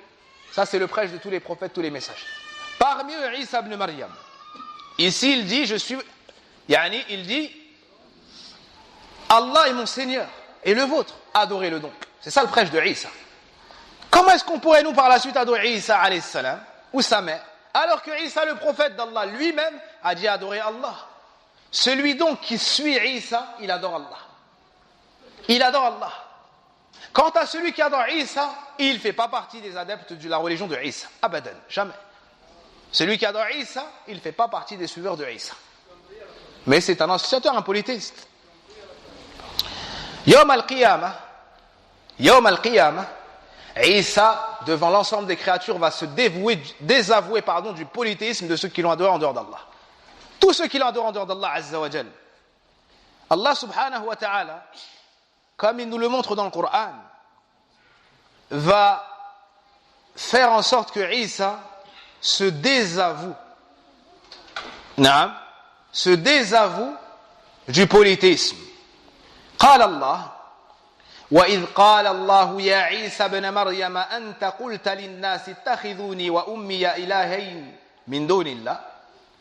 Et lorsqu'Allah dira à Isa, ô Isa, fils de Maryam, est-ce toi qui as dit aux gens, prenez-moi moi ainsi que ma mère pour deux divinités en dehors d'Allah?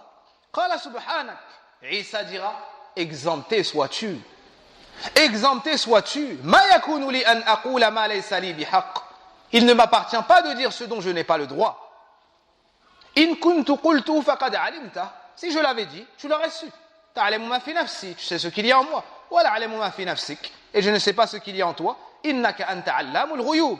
Et c'est toi, certes, le savant des choses de l'invisible. Ma qultu lahum illa ma amartani bih. Je n'ai fait que leur dire ce que tu m'avais ordonné. Donc Isa reçoit des ordres de la part d'Allah. Donc Isa est un serviteur et Allah est son Seigneur. Celui qui reçoit des ordres, on ne peut pas l'adorer en dehors d'Allah. Ma qultu lahum illa ma amartani bih an i'budu Allah rabbi wa rabbakum. Je n'ai fait leur dire que ce que tu m'as ordonné. c'est-à-dire d'adorer Allah, mon Seigneur et le vôtre. وَكُنْتُ عَلَيْهِمْ شَهِيدًا مَا دُمْتُ فِيهِمْ. Et j'étais témoin auprès d'eux tant que j'étais auprès d'eux, jusqu'à la fin des versets. Et Isa alayhi salam va répondre cela pour montrer la gravité de ce dans quoi étaient ceux qui l'ont adoré en dehors d'Allah, et que Isa n'a rien à voir avec le polythéisme, et qu'il est bari, il est innocent de ceux qui l'ont adoré en dehors d'Allah subhanahu wa ta'ala. Et Isa avait une grande miséricorde pour son peuple, à l'image des prophètes et des messagers. C'est pour cela qu'on trouve dans le Coran la parole de Isa: In tu'adhibhum fa innahum ibaduk wa in taghfir lahum fa innaka antal azizul hakim. Parmi les paroles de Isa, il a dit à Allah: si tu les châties, certes ce sont tes serviteurs, et si tu leur pardonnes, c'est certes toi le puissant et le sage.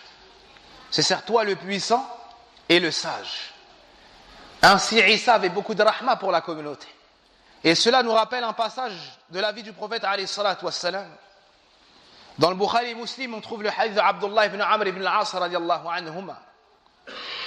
Il nous dit: une fois, ou bien une nuit, le prophète sallallahu alayhi wa sallam a récité, a mentionné la parole de Ibrahim: Rabbi innahunna adlalna kathiran minan nas, faman tabi'ani fa innahu minni, wa man asani fa innaka ghafurur rahim. La parole d'Ibrahim: ô mon Seigneur, elles ont égaré beaucoup parmi les gens. Celui donc qui me suit, il fait partie des miens. Et celui qui me désobéit, c'est toi certes, le pardonneur, le miséricordieux. C'est-à-dire si tu les guides par la suite ou s'ils se repentent.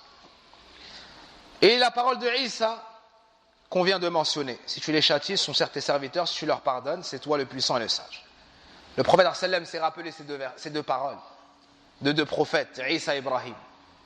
Alors il a levé ses mains, il a fait dua, il a invoqué Allah, il a dit ummati, ummati, et il a pleuré. Pourquoi il a pleuré? Il a pleuré parce qu'il a eu peur pour nous qu'on entre en enfer. Il a eu peur pour nous qu'on désobéisse à Allah. Il a eu peur pour nous qu'on fasse du shirk, qu'on délaisse la prière, qu'on délaisse la zakat. Il a eu peur pour nous qu'on ne fasse pas le jeûne de Ramadan, qu'on ne fasse pas le hajj. Il a eu peur pour nous qu'on désobéisse aux parents. Il a eu peur pour la femme qu'elle ne mette pas le hijab, qu'elle ne craigne pas Allah Azza wa Jal dans sa personne, qu'elle ne se comporte pas comme Maryam, ibnatu Imran, qu'elle ne prenne pas comme exemple Khadija, Aisha, Fatima, Maryam, Asia. Il a eu peur pour les femmes de la communauté qu'elles rentrent en enfer. C'est pour ça qu'il a dit: oh vous les femmes, faites des aumônes, je vous ai vu la plupart des habitants de l'enfer. Pourquoi, au messager d'Allah? Car vous avez beaucoup de défauts de la langue et vous êtes ingrates envers vos époux. Je vous ai vu la plupart des habitants de l'enfer. Il a eu peur pour elles. Il a eu peur pour nous. Alors il a pleuré.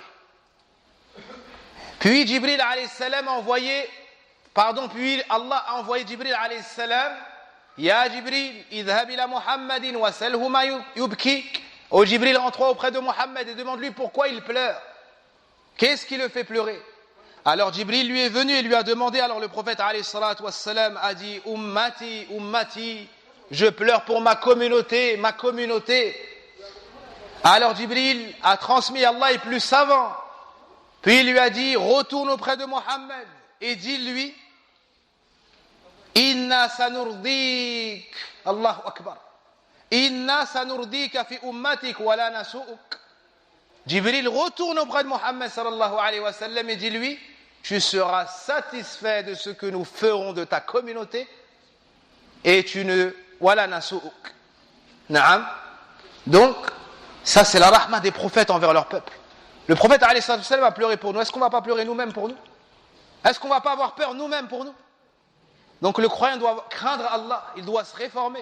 Et quel meilleur moment que le mois de Ramadan pour se réformer et repartir sur de bonnes bases?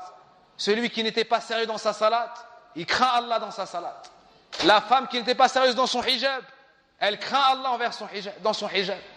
L'homme qui craignait pas Allah envers sa famille et ses enfants, il craint Allah envers eux. L'homme qui craignait pas Allah envers ses parents, il craint Allah envers eux. Wa hakadha tastaqimu al-umur. Barakallahu fikum.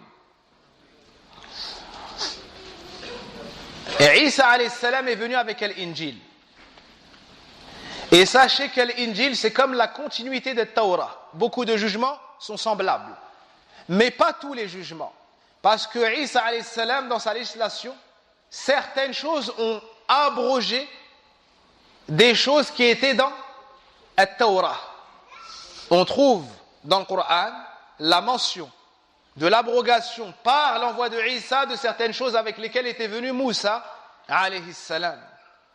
Allah nous dit وَلِأُحِلَّ لَكُمْ بَعْضَ الَّذِي حُرِّمَ عَلَيْكُمْ. Isa alayhi salam est venu rendre halal par sa législation des choses qui étaient haram chez Banu Israël. Des choses qui étaient haram chez Banu Israël. Donc parmi les rôles de Isa, compléter ce qui a été envoyé à Moussa et aussi abroger, c'est Allah qui abroge mais il envoie Isa, abroger des choses qui étaient auparavant interdites.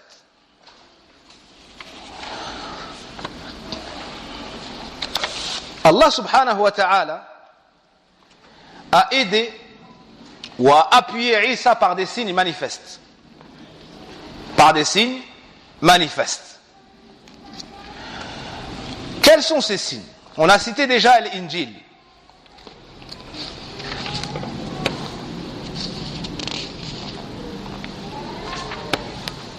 On a déjà cité l'Injil. On va citer d'autres signes. Premièrement, Al-Khalq, il lui permettait de créer. Il lui permettait de créer Al-Khalq. Allah nous dit أَنِّي أَخْلُقُ لَكُم مِّنَ الطِّينِ كَهَيْئَةِ الطَّيْرِ فَأَنفُخُ فِيهِ فَيَكُونُ طَيْرًا بِإِذْنِ اللَّهِ.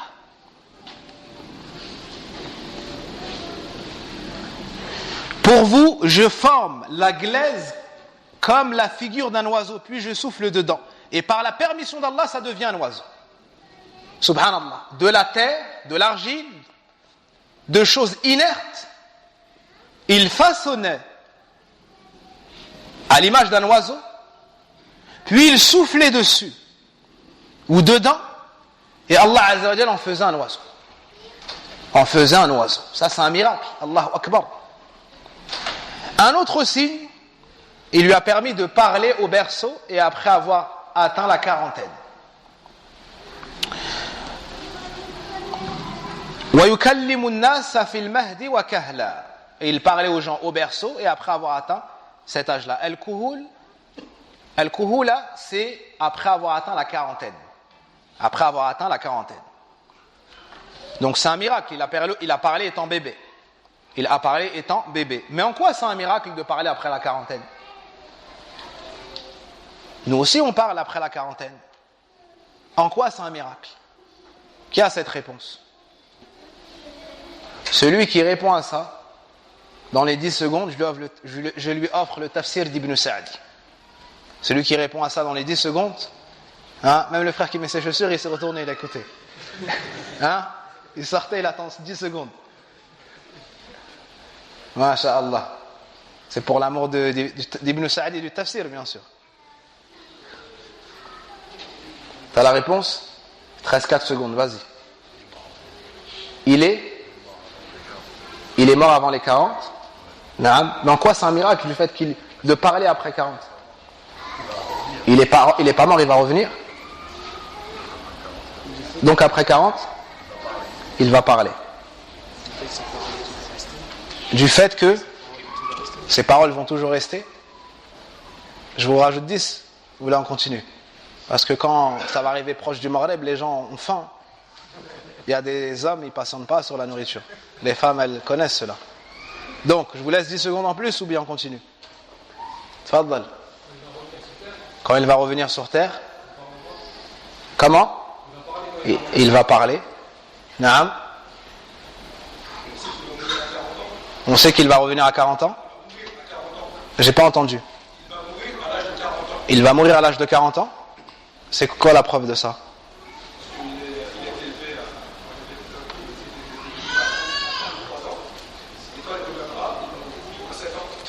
Taïb. Naam. Après 40 ans, il va revenir sur terre, il va attester. Après, répète, après. C'est moi qui ai inventé après 40 ans ou bien? Je l'avais entendu mais je suis fatigué. C'est toi? T'as retiré juste D'accord. Non, parce que la fatigue, des fois, ça me fait ça. Mais continue. Tout ce que tu as à dire. Jazakallah khair. Barakallah fikum. Il y a une partie de la réponse dans ce que vous avez dit. Le tafsir, il va rester au magasin, Inch'Allah, pour l'instant. Donc, Isa alayhi salam, il n'est pas mort. Bal rafa'ahu Allahu ilayhi, comme on va voir. Mais Allah l'a élevé auprès de lui, c'est-à-dire dans les cieux. Dans l'Isra al-Mi'raj, on a étudié qu'il est élevé à quel ciel? Au premier, le prophète a vu qui? Adam. Et au deuxième, Isa ibn Maryam. Donc Isa, il n'est pas mort, il est élevé au ciel. À quel âge cela a eu lieu? Avant ou après l'âge de l'Kuhula? À quel âge tu as dit? À 33 ans. Vous avez entendu? À 33 ans, Allah Azza wa Jalla l'a élevé. Voyez? Et pour vendredi, vous cherchez la réponse, Inch'Allah. Pour vendredi, vous cherchez la réponse. Vendredi, ce sera la suite, Inch'Allah. On poursuit. J'ai cité quel miracle? Le fait de parler au berceau et le fait de parler après le Kuhula. Donc ça, c'est un signe. Naam, ça, c'est encore un autre signe. Ensuite,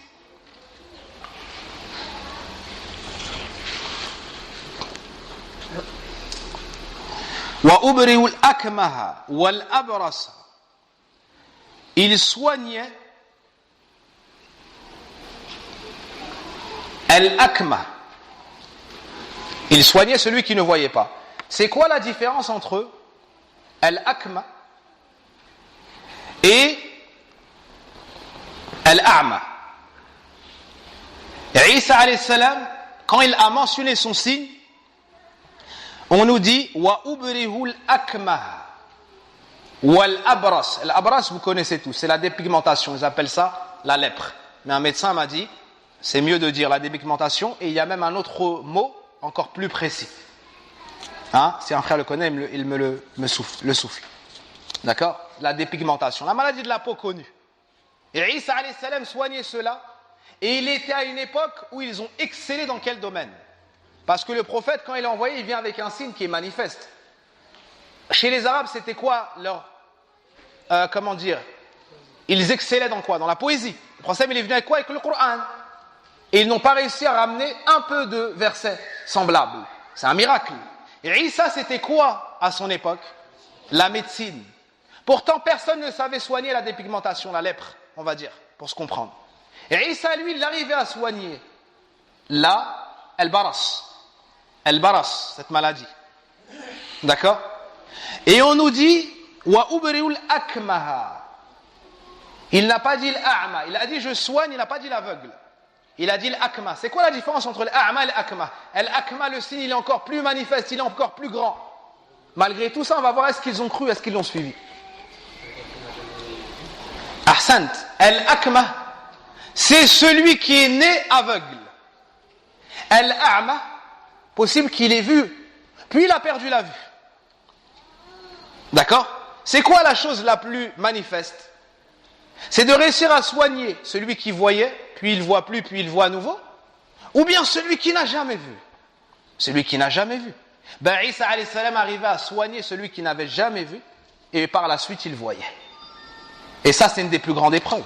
C'est pour ça que le roi Sallam a dit, Allah dit, celui à qui j'ai pris ses deux bien-aimés, c'est-à-dire ses yeux, puis il patiente, il n'y a pas d'autre récompense si ce n'est le paradis. Allahu Akbar. Il n'y a pas d'autre récompense si ce n'est le paradis. Donc on a rajouté combien de signes ici? On a cité combien de signes en tout? Il y a l'Injil, après le fait de pouvoir façonner la chose et de lui donner vie. Ensuite on a cité quoi? Parler au berceau et kahla. Ensuite, soigner al-baras et celui qui n'a jamais vu. Ça fait 6. Le 7e, wa uhyil mauta, je donne la vie aux morts. Allahu Akbar. La personne dans sa tombe, elle est morte. Et Isa alayhi salam, un de ses signes, il donnait la vie à ce mort. Il se relevait, il vivait. Il se relevait et il vivait alors qu'il était mort.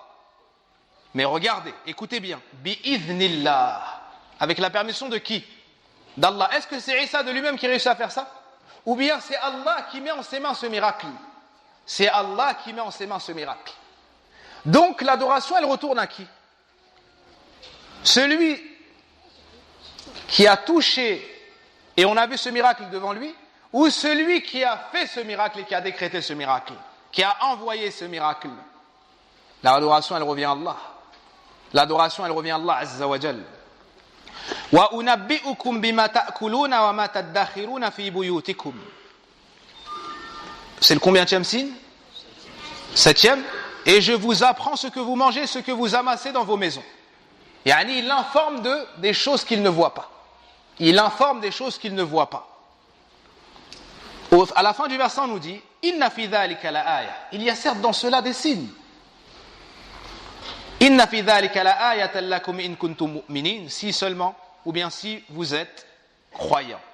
Si vous êtes croyants.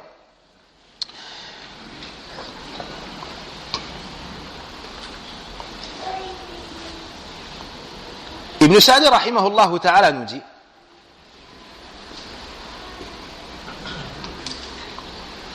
كل واحد من هذه الأمور آية عظيمة بمفردها. Ibn Sa'di, on a mentionné 7, vous m'avez dit.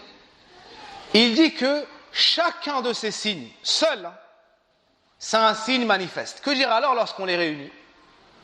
Que dire alors lorsqu'on les réunit? فكيف بها إذا اجتمعت وصدق بعضها بعضا أو بعضها فإنها موجبة لليقين. Il nous dit forcément ça amène la certitude, ça amène la foi, ça amène la certitude. Malgré ça, est-ce qu'ils ont cru pour la plupart d'entre eux? Ou est-ce qu'ils ont rejeté son prêche et sa voix? Allah Azza wa Jalla nous informe de cela dans le Coran. فآمنت طائفة من بني إسرائيل وكفرت طائفة. Une partie de Banu Israël a cru en lui et une autre partie de Banu Israël a mécru. Parmi ses meilleurs soutiens, ses plus proches, ceux qui lui ont accordé secours, on les appelle Al-Hawariyoun. Al-Hawariyoun. On trouve cette mention dans le Coran, dans Surat As-Saff, dans Ali Imran probablement, dans le Coran à la kulli hal. Et Al-Hawariyoun, c'est-à-dire celui qui vient le secourir dans la propagation de la religion d'Allah, dans la défense de la religion d'Allah.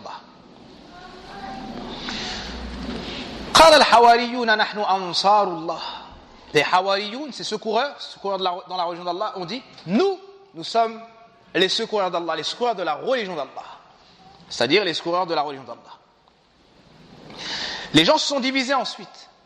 Il y a ceux qui ont cru en lui, mais ont exagéré au point de l'élever au-dessus du rang de serviteur. Ils l'ont élevé au rang de divinité. Ils l'ont adoré en dehors d'Allah, au rang de fils d'Allah, au rang de troisième de trois, et j'en passe. À l'inverse, il y a ceux qui ont mécru en lui, ont insulté lui et sa mère, radiallahu anha. Et de là, tu vois que la noblesse de la personne, les insultes des gens vils, n'ôtent rien à leur noblesse. Ne vois-tu pas que le chien aboie devant l'homme noble et il reste un chien? Ne vois-tu pas que le chien aboie devant l'homme noble et il reste un chien? Donc eux, lorsqu'ils ont insulté la mère de Isa, est-ce que ça a diminué quelque chose chez Maryam? Donc la femme pieuse, la femme chaste, si elle craint Allah et qu'on lui fait du mal et qu'on la combat pour son hijab et qu'on la dénigre et qu'on essaye de la faire passer pour une extrémiste ou autre, est-ce que ça lui fait du mal en réalité? Non. Au contraire, Allah, il l'élève de degré par sa patience. Il lui pardonne ses péchés, il lui enlève des fautes, parce qu'elle est éprouvée. Mais tout le mal, il revient sur celui qui a proféré ces paroles. Celui qui est pieux, si on parle sur lui, si on ment sur lui, est-ce que ça lui fait du mal en réalité? Il patiente. Il patiente. Et il a le secours et le soutien de la part d'Allah subhanahu wa ta'ala. Quand Isa alayhi salam a vu ce que les gens de son peuple, après le prêche, après l'endurance, après la patience, sont restés fermement accrochés à la mécréance, et qu'ils ont même commencé à comploter contre lui, qu'ils ont même commencé à comploter contre lui. Pourquoi? Pour l'assassiner, wal'iyadu billah. Et Banu Israël sont connus pour avoir assassiné beaucoup de leurs prophètes. Beaucoup de leurs prophètes, alayhim assalam. فلما أحس عيسى منهم الكفر قال من أنصاري إلى الله قال الحواريون نحن أنصار الله آمنا بالله واشهد بأننا مسلمون. Quand Isa a ressenti d'eux qu'ils étaient fermement accrochés à la mécréance, il a dit: qui sera mon soutien chez Allah? Qui sera mon soutien dans la religion d'Allah? Qui va me soutenir pour propager et défendre la religion d'Allah? Al-Hawariyoun, ces secoureurs ont dit: nous sommes les secoureurs. Donc ils ont commencé à comploter pour l'assassiner. Ce terme-là est venu même dans la sunna, Al-Hawariyoun. Lors de quelle bataille? Hawari, le français m'a dit ce terme-là, dans quelle bataille? Qu'est-ce qu'on étudie tous les vendredis après l'Asr par la grâce d'Allah Azza wa Jal? As-Sira, la biographie du prophète. Et qu'est-ce qu'on a étudié après la bataille de Uhud? Un peu après la bataille de Uhud. Ah, je vous donne presque la réponse. Normalement, je me donne le tafsir à moi-même. Après la bataille de Uhud, on a étudié quelle bataille? Al-Ahzab, Ghazwatul Ahzab. Naam, la grande bataille. Après la bataille de Uhud, il y a eu des événements, mais la grande bataille après, c'est Al-Ahzab. Pendant l'Ahzab, le prophète a fait une demande. Personne n'a répondu sauf Az-Zubayr. Puis il a refait une demande. Personne n'a répondu sauf Az-Zubayr. Puis une troisième demande. Une troisième fois, personne n'a répondu sauf Az-Zubayr. Qui est Az-Zubayr? Az-Zubayr, c'est un des 10 promus au paradis. Un des 10 meilleurs compagnons de tous les compagnons du prophète alayhi salatu wassalam. Il a dit: li kulli nabiyyin hawari. Chaque prophète a un hawari, un secoureur dans son din. Wa hawariya az-Zubayr. Il a dit: moi, c'est Az-Zubayr. Radiyallahu anhu. Ça fait partie de ses grandes qualités.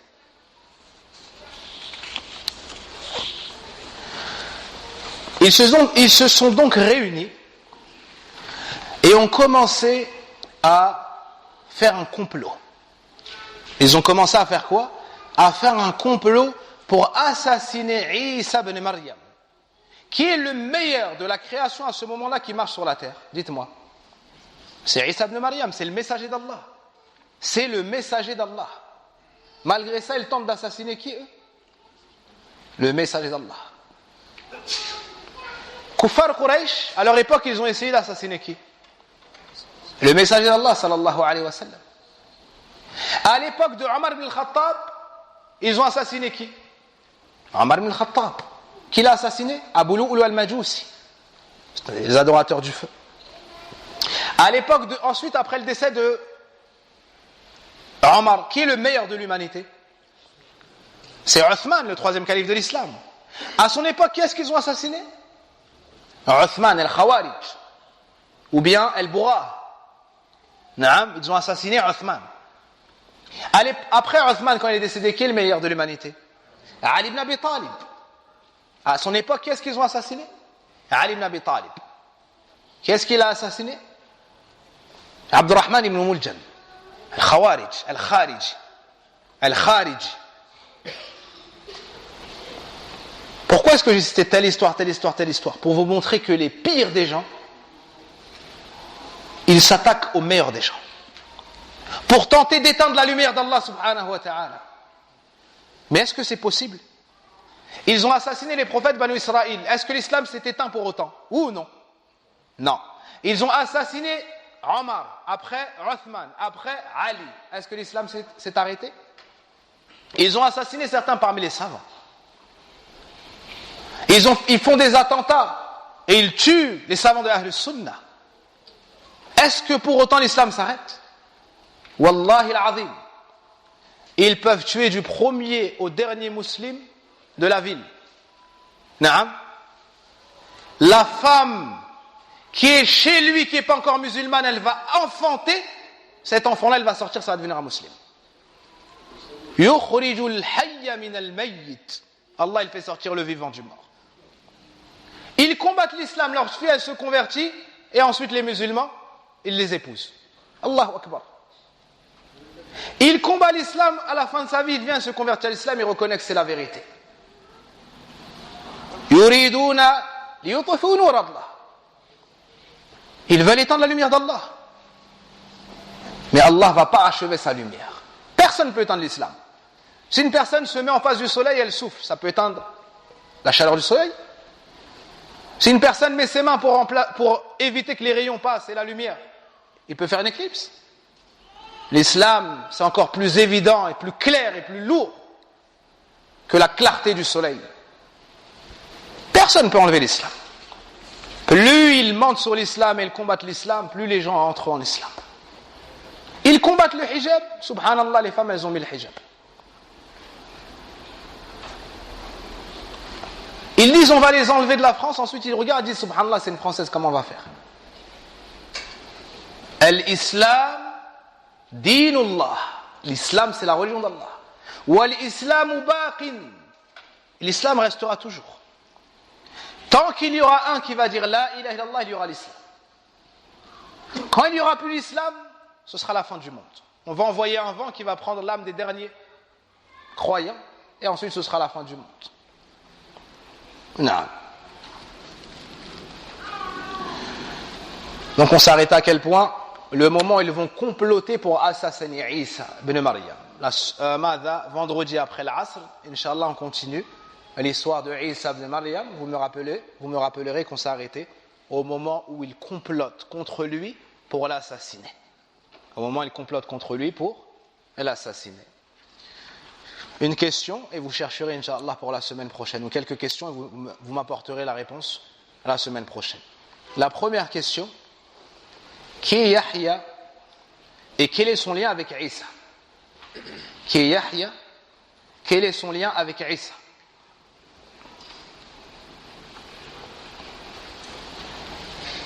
La deuxième question, à quel âge mourra Isa ibn Maryam?